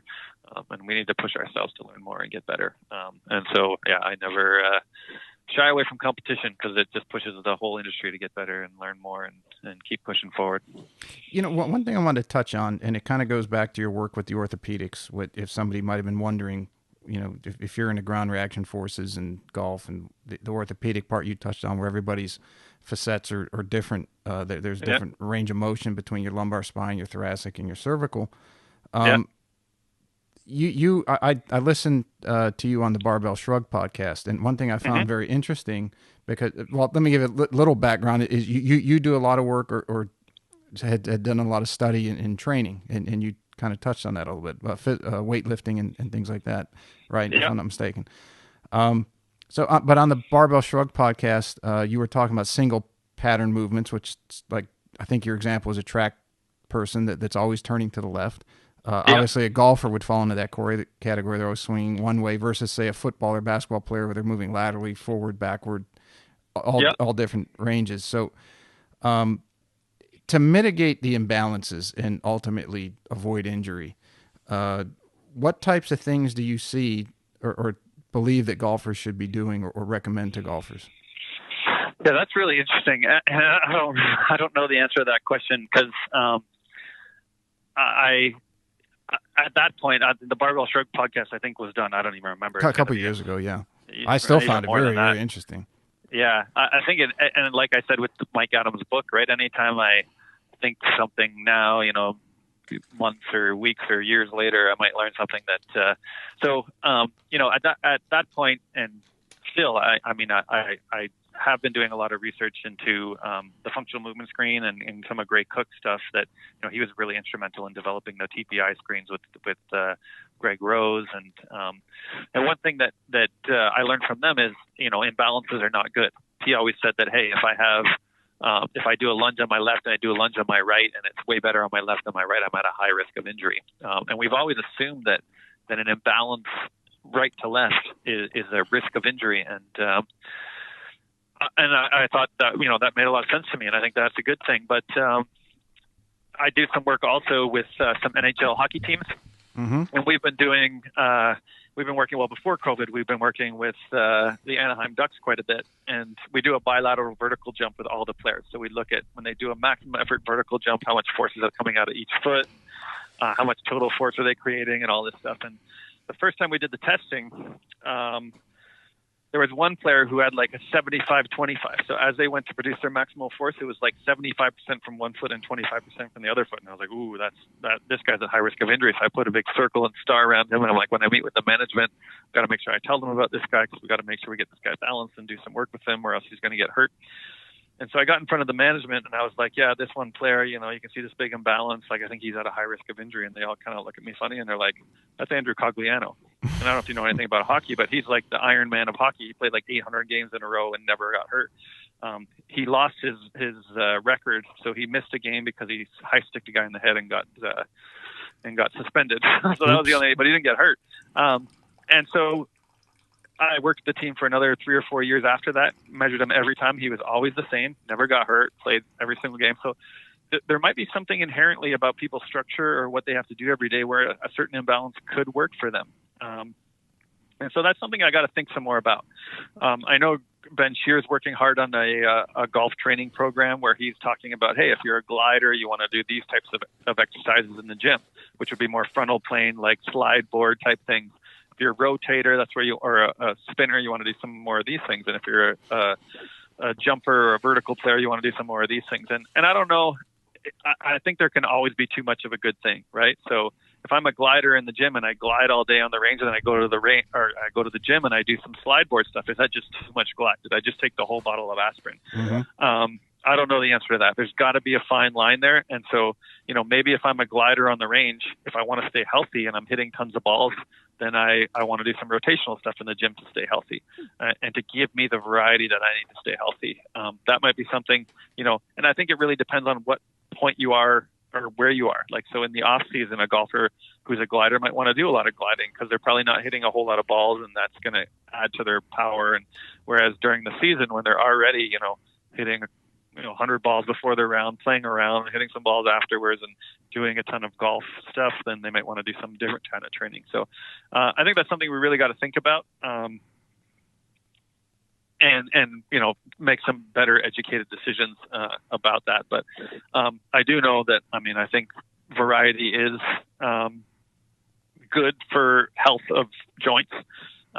I just know that if you do the same things over and over again, that you will eventually get injured because you're using the same joint through the same range of motion, which is putting all the tissues in the same or under the same types of load. And so getting different loading on tissues will help us stay healthy. And that's something that's come from Shirley Sarman, who is a physical therapist who's considered to be kind of the pioneer of the kind of movement pattern detection to avoid injury kind of area. And she always says, what we need to stay healthy is variety in our movements and postures. And variety in our movements and postures for a golfer could be as simple as, trying to add variety to your practice, right? Try to hit a cut, try to hit a draw, try to hit it high, try to hit it low, so that kind of thing could give you two benefits: one, helping you play better, and two, helping you stay healthy.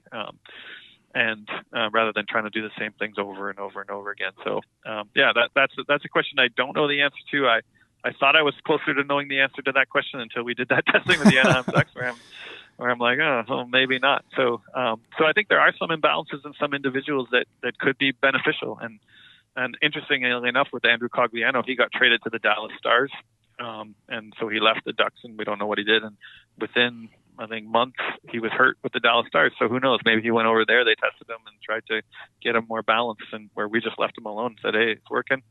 Let's keep doing it. And I think that's something that, through the work I've done with elite athletics, we've learned the most from people getting hurt. And I think that's the way you learn the most, is from failures, right? From people getting hurt, or from, Absolutely. Me not helping Von Taylor very much. That's where you can learn the most, is in failure. Yeah. Winning teaches you not as much, I don't think, or doing good things. So, so these are questions that are burning a hole in my head, and sometimes keep me up at night that we're trying to get. They keep you going too, so don't try to minimize those. It's what fuels the fire. Totally, 100%. Yeah, that's what keeps you going, to try to keep learning, and I don't think we'll ever know 100%. There's just too much variability in humans to know 100% of the time what's the best. So we can just get better at making decisions. With the modern distance craze that's run rampant through golf, and I shouldn't say it's run rampant, but Bryson created it. Kind of got into Rory, or admittedly, he said, he let that affect his game. But you talk like Cameron Champ says, I hit it long enough, I'm not going after that. DJ, the same thing. Maybe there's some guys out there who are doing it, but with the amount of, as probably better than anybody, the amount of torques and the forces that are put through the body and loads, is that going to be detrimental to somebody's game long term? Yeah, I don't think we know the answer to those questions. I think if anyone is not going to leave a stone unturned, it would be Chris Como, and with Bryson, working with Bryson. I'm sure, they have people talking about his nutrition. They have people talking about I'm sure they have experts in, physical training, experts in physical therapy. I'm sure he's got every piece of that being looked at and being examined. But I think, even with all of that cerebral thought and effort and doing the best they possibly can at the time, we don't know the answer to that question, right? He might be possible might not have the information. Nobody knows. It could be possible that he breaks down and has a horrible back, or gets injured in several years. Who knows? Or maybe he's done everything perfectly for him. But that doesn't mean that somebody else could take the exact same program and do the exact same things as him and be drinking those shakes every day, and they wouldn't get hurt. So, yeah, I think it's great for the game. I think getting people talking about the game and getting people excited about the game and getting him smashing it so far, and having some courses that he can dominate and some courses that he, still get him. I mean, I think it's great. The whole thing is awesome, and I think we're going to learn from it. And I think a lot of people and it's just like when Tiger was good back in 1996, and I went for that lesson, and the golf teacher tried to get me to look more like Tiger. I think, people are going to go down the path where they're going to try to do more like Bryson is doing, and it's going to lead to bad things for them, even though it could lead to good things for Bryson. So that's the part of humans, right? We're all humans. We're all built differently. We all learn to move differently. We all have different nervous systems. I mean, Bryson is an incredible athlete. There's no doubt about that. And he's going to be able to do some things that other people are not going to be able to do. But we could take little pieces of it and learn from it. I mean, I've done a lot of work recently with George Gankis here in LA, and the things that Matt Wolff does. Previously he was winning tournaments and doing well, and now he's shooting 80 and not doing so well. And right, I've been watching that. I figured it was either the sophomore jinx where he's had just a internal. Doesn't have the push because he did have success, or it's I think George had on Instagram there's something, or Matt had said they were making a tweak in his swing. Maybe they had the ball behind. I think they had a couple of videos of Matt's swing at Westlake, and I said, hopefully it works. I mean, I hope all the best. Seems like a great kid, and I hope they get it sorted out. Yeah, and there's just so many things at that level that could cause him to play poorly, and so it could be absolutely nothing mechanical. Who knows? And that's where I think he's an unbelievable kid, and I think George is an awesome guy, and I'm sure they'll figure it out because he's such an incredible athlete. But people will watch that crazy swing and say, "Oh, that's nuts!" No one ever going to say, "Oh, I want to copy exactly." Well, maybe some people will copy exactly, but there's little pieces of it that I think are useful for some people. So, some of the things he does. I actually had a guy that I was working with in Vegas a couple of weeks ago, or a couple of months ago, I guess it was now, and he has. Don't remember if it was an injury or it was a neurological condition, but he basically has no glutes on his left side. So his glute med basically doesn't exist. So if you put him on a downhill lie, he cannot do he can't not do a Gary Player walk-through drill. Like literally every time he hits it, he has to walk through it because he has no brakes on his left hip. And so adding some horizontal push or adding any kind of push out of his left leg just wouldn't work. And so we were working on some Gankis stuff, kind of, where we had them kind of sit down and drop the bucket and use that right leg more to create rotation. And it's something that literally giving him some Gankis or some Matt Wolff type feels really helped that guy because he could use his right leg more because his left leg really didn't work. So I think there's little pieces of what every single golfer does that we can use to either help us or hurt us. And so you got to pick the right pieces. And everybody's different. And so, and I think my goal with the science that I'm doing is to try to give people more direction in that rather than just being a trial and error thing. Hey, Gank is pretty cool. Let me try some of that. If we have a system that we can put you through where we can assess your structure and your movement pattern and say, hey, Matt Wolff is not for you. Don't try anything close to Matt Wolff. You need to swing it closer to, JB Holmes, or you need to swing it closer to Cameron Champ or whatever. Because to me, that's the path that I've gone down, and all of it. I mean, I would never have gone down that path if it weren't for meeting Mike Adams and learning his system, because he's the first person that kind of introduced that concept to me, and I think it's where we need to go. And it's amazing that there are great teachers out there, and all of them are good. And some of the, as I was coming up, and I'm pushing 50, but it was a lot of the discussion. If you'd ask somebody that was an old timer, why do you teach this? And well, that's the way I was taught, and there wasn't any quantifiable way to justify it, which I probably drove a number of very good teachers crazy, and always like a 4-year-old kid, I kept asking why. Right. That's just the way my mind worked. But nowadays, I mean, there's so, if we alluded to this entire show, that there's so many different ways people are built and so many different variables and swings and ways you could or should swing. And it's evolving every day in today's technologically advanced society. The easiest way I try to explain it to some students is, everybody's grandmother made the best apple pie. Yeah. And if like I used to watch my grandmother make hers, and there were no measuring cups or measuring spoons. It was a handful of flour here, and then she'd roll the dough, and then another couple pinches, and no, that's not quite. And then pinch of this, pinch of that, and it was all done by feel, and it would come out perfect every single time. Yeah. And I sit there and try to follow recipes, and it doesn't even sniff it. No. Yeah. And I think that's where the motor learning comes in too. That piece of it, because like you say, like you and I could do our Mike Adams assessments and we could get the same ingredients. Like we both need more glide, we both need more under grip, we both need more rear post or whatever. But the way that we get there to make it work for us could be different, right? Because this drill might work for me and not work for you. And so the cooking component, not just the ingredients component. And I think Mike's really good at getting the right ingredients. And then the next phase becomes getting the right drill to make that happen in that person. And that's the cooking component to it. So I don't think we'll ever stop learning in that area. So it's super fun for me to work on this area, because obviously it's helped my own game, which is, I always tell people that's the reason I do this, really. I mean, who cares about everything else? If it gets me to play better, then I'm in. And so, that's the problems we're trying to solve. And I think,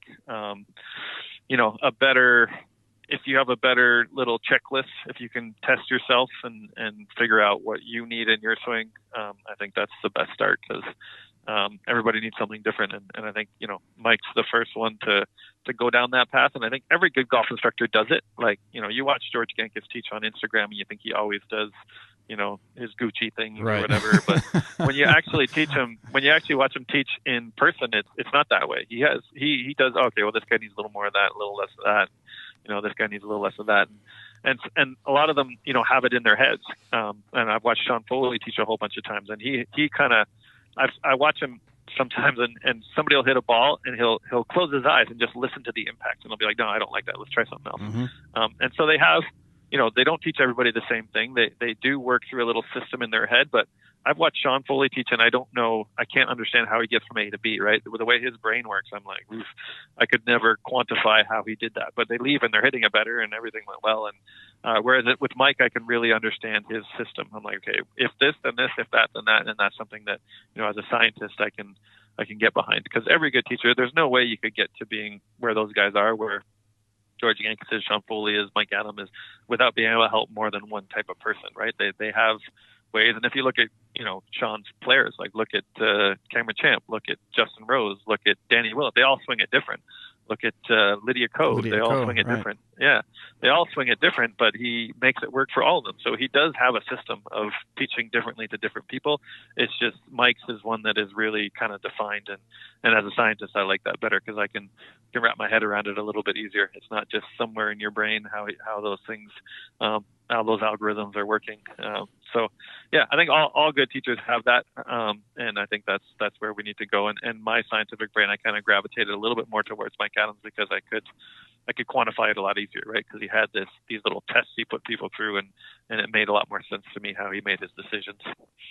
What since you work with the Anaheim Ducks and the hockey, what is it about hockey players that they either love golf or their profession is very adaptable to golf? Like I know here, Ron Wilson, the coach, he lived here, or he still lives here. He used to play. He was a great golfer. The Messier family lived on Hilton Head, or they had a house for a number of years. And it's like all these hockey. Let's see, Robert Lang lived here in the off season. Yeah, and they're always good golfers. Yeah, it's funny. Ron Wilson my brother works for the Toronto Maple Leafs, and so he was good friends with my brother. He knows Ron Wilson very well. So I think it's interesting. I have these hypotheses about this, but hockey is hitting an object with a stick, right? And golf is hitting an object with a stick, and so they're kind of relatively similar things. But the interesting thing to me is because I played hockey growing up, and we used wood sticks. Mm-hmm. And with wood sticks, you actually had to hit the puck first. And that's why I think a lot of older hockey players are good golfers. But now they have these composite sticks where when I first started using them, all the kids on my team were like, no, you're doing it wrong. Like, you literally have to hit it fat. So with these new composite sticks, you drive the stick into the ice just behind the puck, and the stick flexes, and then it snaps into the puck and just shoots it like a rocket. I was like, wow, this thing like shoots it for me. Like I don't even have to do anything. And so my hypothesis is this new era of hockey players are going to be terrible golfers because they've been literally hitting it fat their whole life using these new sticks. But yeah, I think it's a very similar thing. I mean, I think golf is, in some ways a hair easier because you don't have a big dude trying to smash you while you're trying to hit this thing with the with the stick. So yeah, and I think it's you've seen other really good athletes in other sports like Charles Barkley be awful at golf. Mm-hmm. And so I think it's a way that we can still be competitive and still kind of get the juices flowing for competitive people. I think after they're no longer able to play hockey or football or whatever. But I think the pure act of hitting something with a stick, and the object being on the ground versus a baseball player who's not hitting the ball on the ground generally. I think there's some good transfer there. Between hockey and golf, but my hypothesis is that the new era of hockey players aren't going to be very good golfers to start with because the mechanics of the game has changed. The mechanics of shooting a puck has changed since these new sticks have been developed. So we'll see if I'm correct or not. But if we get a whole bunch of current era hockey players who become really good golfers, then I may be incorrect, and maybe it's just a motion pattern that's important. Martin Chuck had messaged me when I told him you were coming on and said he wanted me to ask you about the Maple Leafs and if he should book his ticket back for the parade. It's funny. We always joke in Toronto. So the main street in Toronto is called Yonge Street, and if the Leafs ever win a Stanley Cup, there will be a big parade down Yonge Street. And my buddies and I in Toronto. I mean, I'm 40 something years old, and the last time they won the cup was 67. So 10 years or so before I was born was the last time they won, and they win the first couple games of the season. Everyone's like, plan the parade. We're going to do it this year. There are hardcore hockey fans in Toronto, and me being one of them. And my brother actually works for the team. He's the director, or he does all the travel, and I think they call him the director of hockey operations. So Mm-hmm. he's really close with everything that happens there. And they have a really smart general manager, this new guy, Kyle Dubas, who they have, and a younger guy who gets in a lot of the analytics and gets into a lot of the science and makes very educated decisions versus, I think old hockey guys just did it kind of on feel and who knows? I mean, I think kind of what the way baseball did. Yeah, I think so. Yeah, I think he's a lot more towards that. And, some old school people are like, oh, he's an idiot. He shouldn't do that or that. So who knows? I live and die with them. So hopefully Martin Chuck is correct, and he and I will be home attending the parade on Yonge Street later on this summer. So, but you never know. I mean, especially this year because they've rearranged the divisions now because of COVID, because none of the Canadian teams can cross the border, so they're all just playing each other. So the Toronto team is doing very well this year, but I don't know if it's just because the rest of the Canadian teams aren't very good. So you only have how you're doing relative to the other 5 teams in your division, where they haven't played any of the other teams in the NHL. So it just might be that they're playing against a bunch of teams that aren't very good, and that's why they're good this year. But who knows? Maybe that's just my pessimistic, being 40 years of disappointment talking. So who knows? Well, there's hope. But I mean, look at Cleveland with LeBron and the basketball. 100%. And then, I think the closest analogy would be the Cubs. Right. The Cubs were another all one. the years of just awfulness, and then eventually coming through. And if the team ever does end up winning, I mean, Kyle Dubas and the coach, the new coach they just got in, and they'll just be gods in that city. They'll be everybody will just go crazy. I mean, everybody jokes they're going to have to shut down the city for probably a week or so if they ever win, because everybody will be partying. Yeah, it's everybody. The city really has got behind the Raptors, and there's a lot of really big fans. And when they won a couple of years ago, it was big, but I don't think anywhere near what it would be if the Leafs ever get back to that point, which I'm hoping they do at some point in my lifetime. Just not to pivot too hard, but getting back just a little bit to as we wrap up time, we're getting close to the end of the time. I don't want to keep you too long. I know you have important things to do. Most things in you had mentioned what Swing Catalyst is in the process of coming out with, but going forward in the future for either the technological side and the measurement side of what you guys are doing, or golf in general, it's if you look at kind of a scope of history, a lot of the newer things come from the periphery, and I think it's because a lot of people who are in the middle of the whatever industry it is are so focused on what they're doing that they don't, that you can't, it's hard to have focus and a grand vision simultaneous, right? Sure. So is there anything that you see that might be coming in? Well, it used to be 3 to 5 years, but in today's world, it might be 3 to 6 months. But let's say in the next couple of years could really be game changing. I mean, I think the closest thing that I've kind of experienced, and I think I'm guilty of being one of those people, like you say, the scientists that learn more and more about less and less. I'm guilty of being in the middle of things and maybe not looking outside the box. But the closest thing I think that's going to be kind of a new venture in golf, or new information to golfers, will be the motor learning stuff. The stuff that Will talks about is stuff that, I think golfers are still butchering and not doing a very good job of implementing in their practice, and how they work on their games, and how teachers teach the game. So I think that's something that we could really do a lot of work on, and that could really help the transfer, because every golf teacher I've ever seen can make the person better in the lesson, right? They leave hitting it better than they did at the start of the lesson. But then every golf teacher that I've ever seen, you can tell stories of where I hit it great with him, but then the next day I had no idea, or I hit it great with him, and then on the next tee or the first tee the next day I had no idea, or I hit it great on the range, and then when I go to the tee I'm terrible. These are the problems I think that motor learning can help us solve, because I think we have a lot of good ingredients. The force plate and the motion capture systems and the launch monitors help us get a lot of better ingredients for our swings, but how to cook, like you say, your grandmother, that's something we need a lot of help with. Quantifying how it is that she made her pie is something that I don't think we really know. But I think it's the motor learning aspect that can get us better at that can give us better strategies to figure out the way that works best for us. And that's why I'm super interested, and I spend as much time as I can around Will and John Dunnigan and the people that are really digging into this area, because I think it'll really help a lot of people. Yeah, I'm going to start to look into that, and I'll reach out to him to try to schedule him to come on and just learn more and get the information out there best I can. That's awesome. I think that's what is needed. So, we just got to keep moving forward, learning something new every day, and try to get better. What do you have coming up that people can get online, watch your webinars? You have a lectures, product launch, or I know you have is the master's program that you're teaching, is that available online that people that are interested in pursuing that education? I think the Swing Catalyst education is now 100% online. So we have a level 1 and a level 2 that are 100% online. So you can get through that through the Swing Catalyst website.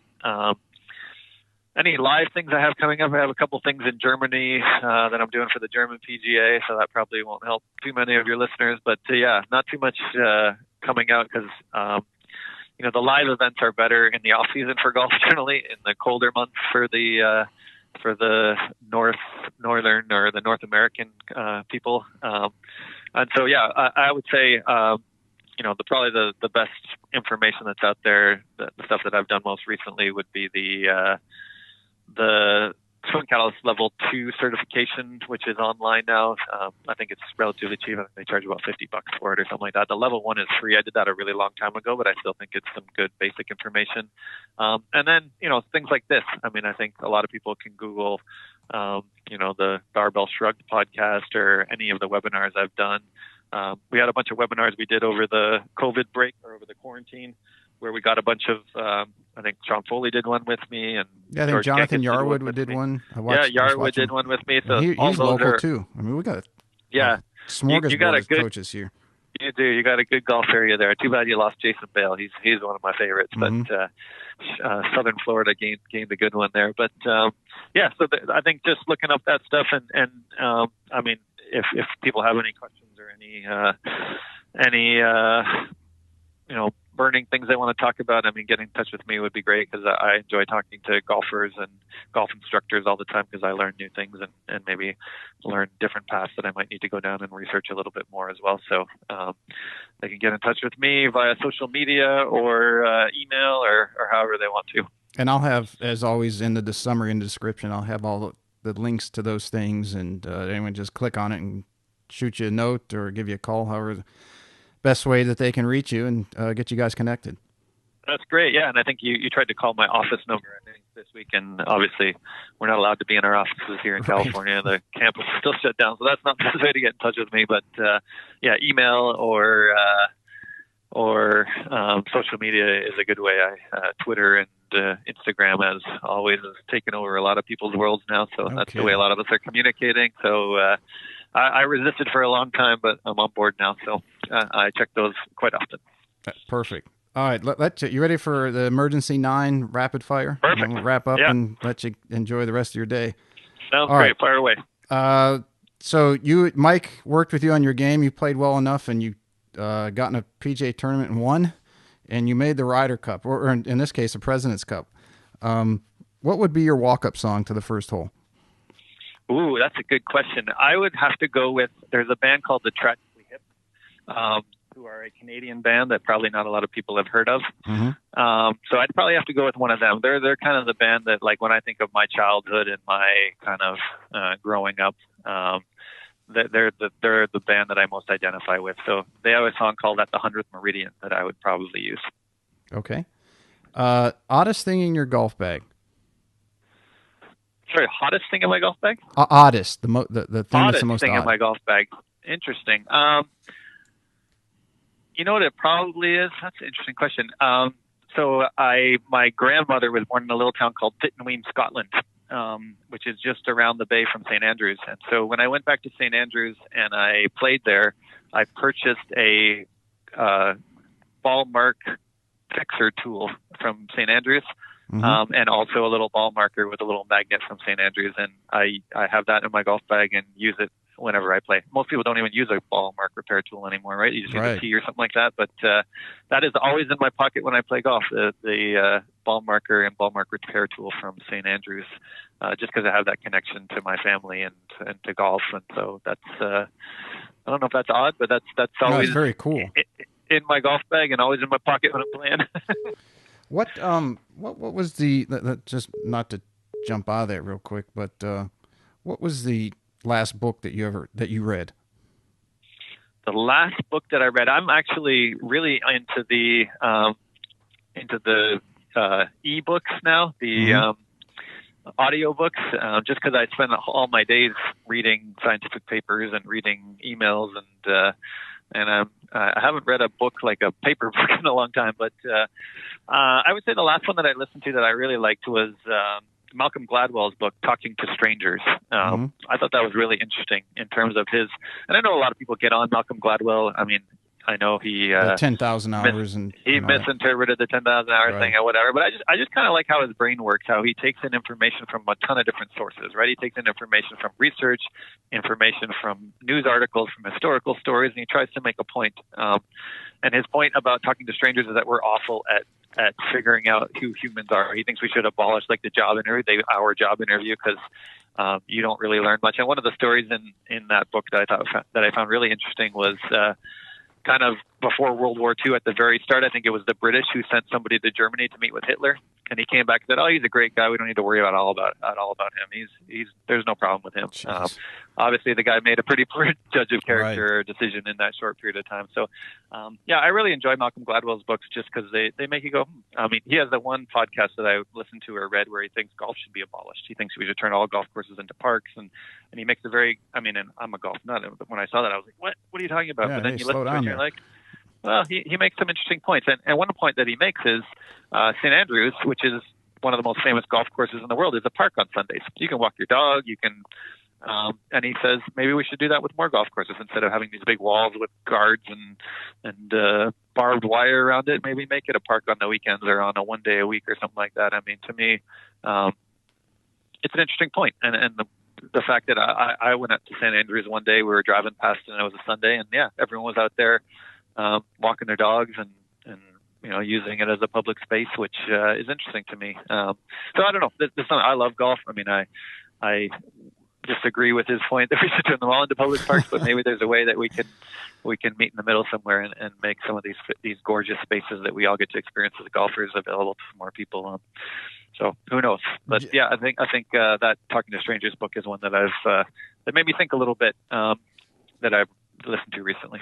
Yeah, generalists are very interesting because they take an amalgamation of a bunch of different things and put it together and come up with theories or ideas, and it's fun to read and listen and hear what they have to say. Sure, and even if at the end of it you're like, that guy's an idiot, then you learn something from it, so that's fine. Good. Let's see. If you could buy stock in any player over the next 5 years, who would it be? Ooh, that's a tough one. I mean, after this weekend, it'd have to be that young kid Zalatoris. I mean, unbelievable the way that he performed out there, and it just seemed like pressure was nothing to him. I mean, making putts, that putt he made on the last hole, 18th hole, there was incredible. He just steps up there and rattled it in there. It had some good speed too going by. I mean, for a kid like that, if you miss that putt and then miss the one coming back, it costs you $1 million probably. Wow. And, You're right. Whatever. He's, I mean, to me, that is something you can't teach. That kid's got something special, and I think hopefully we see a lot more of him because he was fun to watch last weekend. Mm-hmm. Let's see, bucket list golf course. What's your number one bucket list course? Number one bucket. I mean, that's tough. I'd have to say, the one that's the toughest to get on, obviously Augusta National would be a dream come true. But it's interesting to me how, as I talked before about Malcolm Gladwell and him wanting to make golf courses a little more open to other people.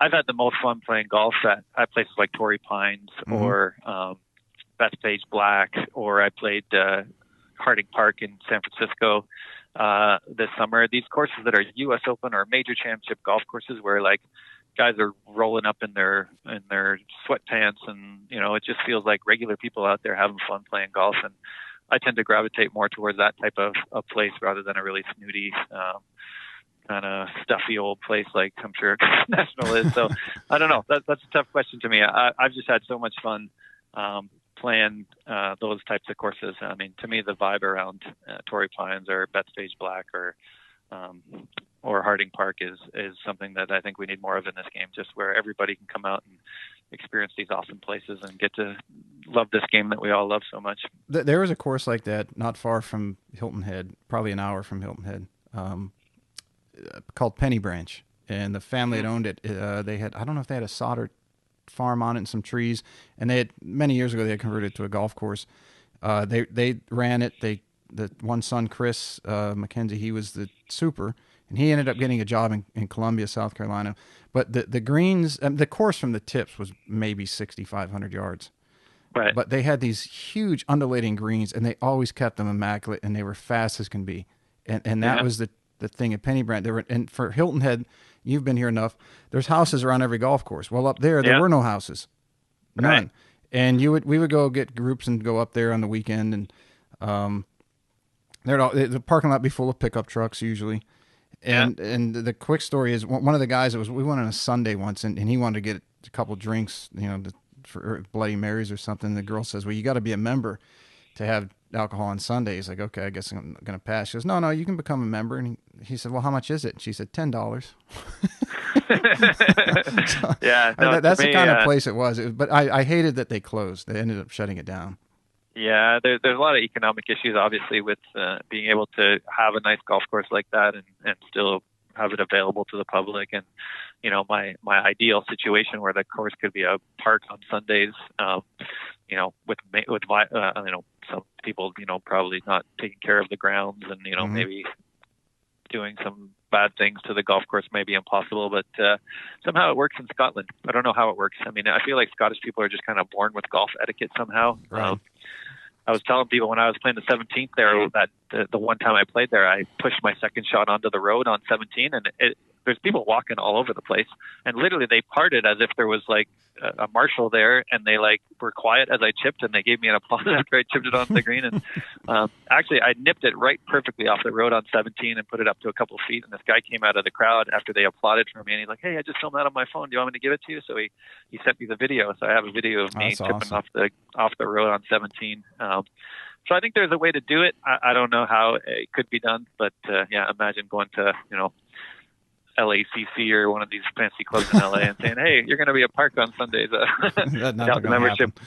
I doubt the membership would go for that, but there's got to be a way to meet in the middle somewhere. And I think, the USGA promoting and doing their tournaments at courses like Bethpage and like Torrey, I think is a good thing, because, this is the course that, you and your buddies can go out and tee it up at any point, and then you can watch Tiger play there on TV as well. So, or maybe not anymore Tiger. Hopefully we get him back, but right. You can watch Rory and all those guys play there every year. So, yeah, I mean, I think having really good public courses like that, and the three vibes that I kind of like the most that I've played relatively recently are the Bethpage courses, all unbelievable golf courses. And, I played with a guy there. I just rolled up and joined a group, and the guy was wearing like sweatpants and like and then running shoes and stuff and whatever. He was actually a really good player. And so, that kind of, I think there's a lot to the traditions of the game and the etiquette and all that stuff, but I think it can get a little snooty and a little elitist sometimes as well. So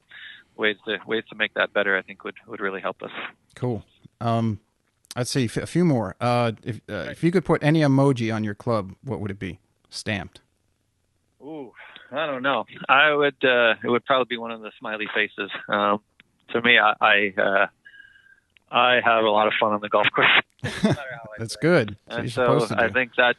I think too often, people get miserable out there, and I mean, none of us are making. I'm not making my living by playing the game, so the only reason I'm out there is to have some fun. And right. No matter how you play it, and I'm generally one of the more optimistic people. I could play brutal the whole round, but if I hit one good shot, that's the one I'll remember, and that's the one I'll think about, and just try to figure out how to get rid of those crappy ones too, and do the work to figure out why it did what it did that day. So it's a hard game. It's a really hard game. It's amazing. You watch, Dustin Johnson shoot a couple of 80s not too long ago, and you watch what Rory's going through right now, and these are guys the best in the world that lost their way. So it's can happen to the best of us. So well, it mimics life, doesn't it? I mean, life's totally. You're not number one in the world every day forever, and you're not every day you roll out of bed is going to be roses. Yeah, and you're going to get some bad breaks, and you're going to hit some bad shots, and that's why I love it. So, and as I said, that Congaree place and how they're using golf to help kids get education, and me being in education, I think that's a really good model that they're following there. Let's see, Tin Cup, Caddyshack, or Happy Gilmore? I got to go with Caddyshack. We were lucky enough to meet and play with Bill Murray last year. He came to a little Billy Getty, who's a golf nut, does a little think tank thing, and Sasha McKenzie goes, and my buddy Will Wu goes, and Mike Duffy goes, and for some reason Bill Murray showed up last year when we were there in Hawaii. So getting time to spend time with him and talk to him, he's an incredible human. He remembers everyone's name. He remembers stuff about you, and think about how many people that guy would meet in a. No kidding.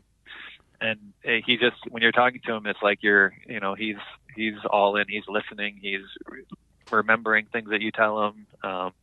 And so, yeah, that was a really special experience to get to see him. And so anything that he's in now, I'm all in, because he's a pretty special person. Cool. That's a cool story. Let's see, two more. If you could caddy for anyone now or in history, who would it be? Ooh, that's a tough one. I would have to say my grandmother. She, as I said before, she grew up in Pittenweem, Scotland. Mm-hmm. She moved to Canada, and that's where my dad was born. And she was a golf nut. She was club champion at a course called the Toronto Ladies Club in Toronto. It's the only private golf course in North America that only females can be members at, which I think is pretty cool. And so, yeah, I would say her. Very cool. Probably the best answer I ever got on that one. Last one, and I ask this to everybody. Greatest of all time. Jack or Tiger?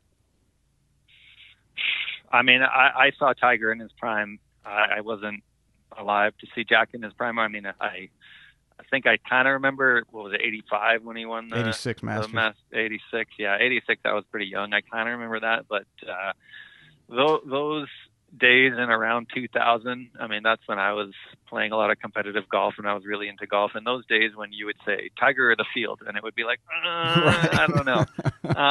That's unbelievable if you think about it. That, I mean, if that will ever happen again, I don't know. But I mean, Tiger or the field. I mean, I remember those pools we'd have where we'd say you can't take Tiger because everybody would take Tiger. So he was like off the thing. We would have a pool and you're not allowed to take Tiger because, like, in Tiger or the field, like you think about it, there's 160 other guys out there whose job it is to play golf, and you would take this one. Like that was unbelievable how good he was. And so here's hoping that he'll be back out there at some point in the future playing again. But who knows? That was a pretty horrific injury he sustained. So, but hopefully he'll end up still being involved in the game, I'm sure, in whatever capacity he can. But I got to go with Tiger.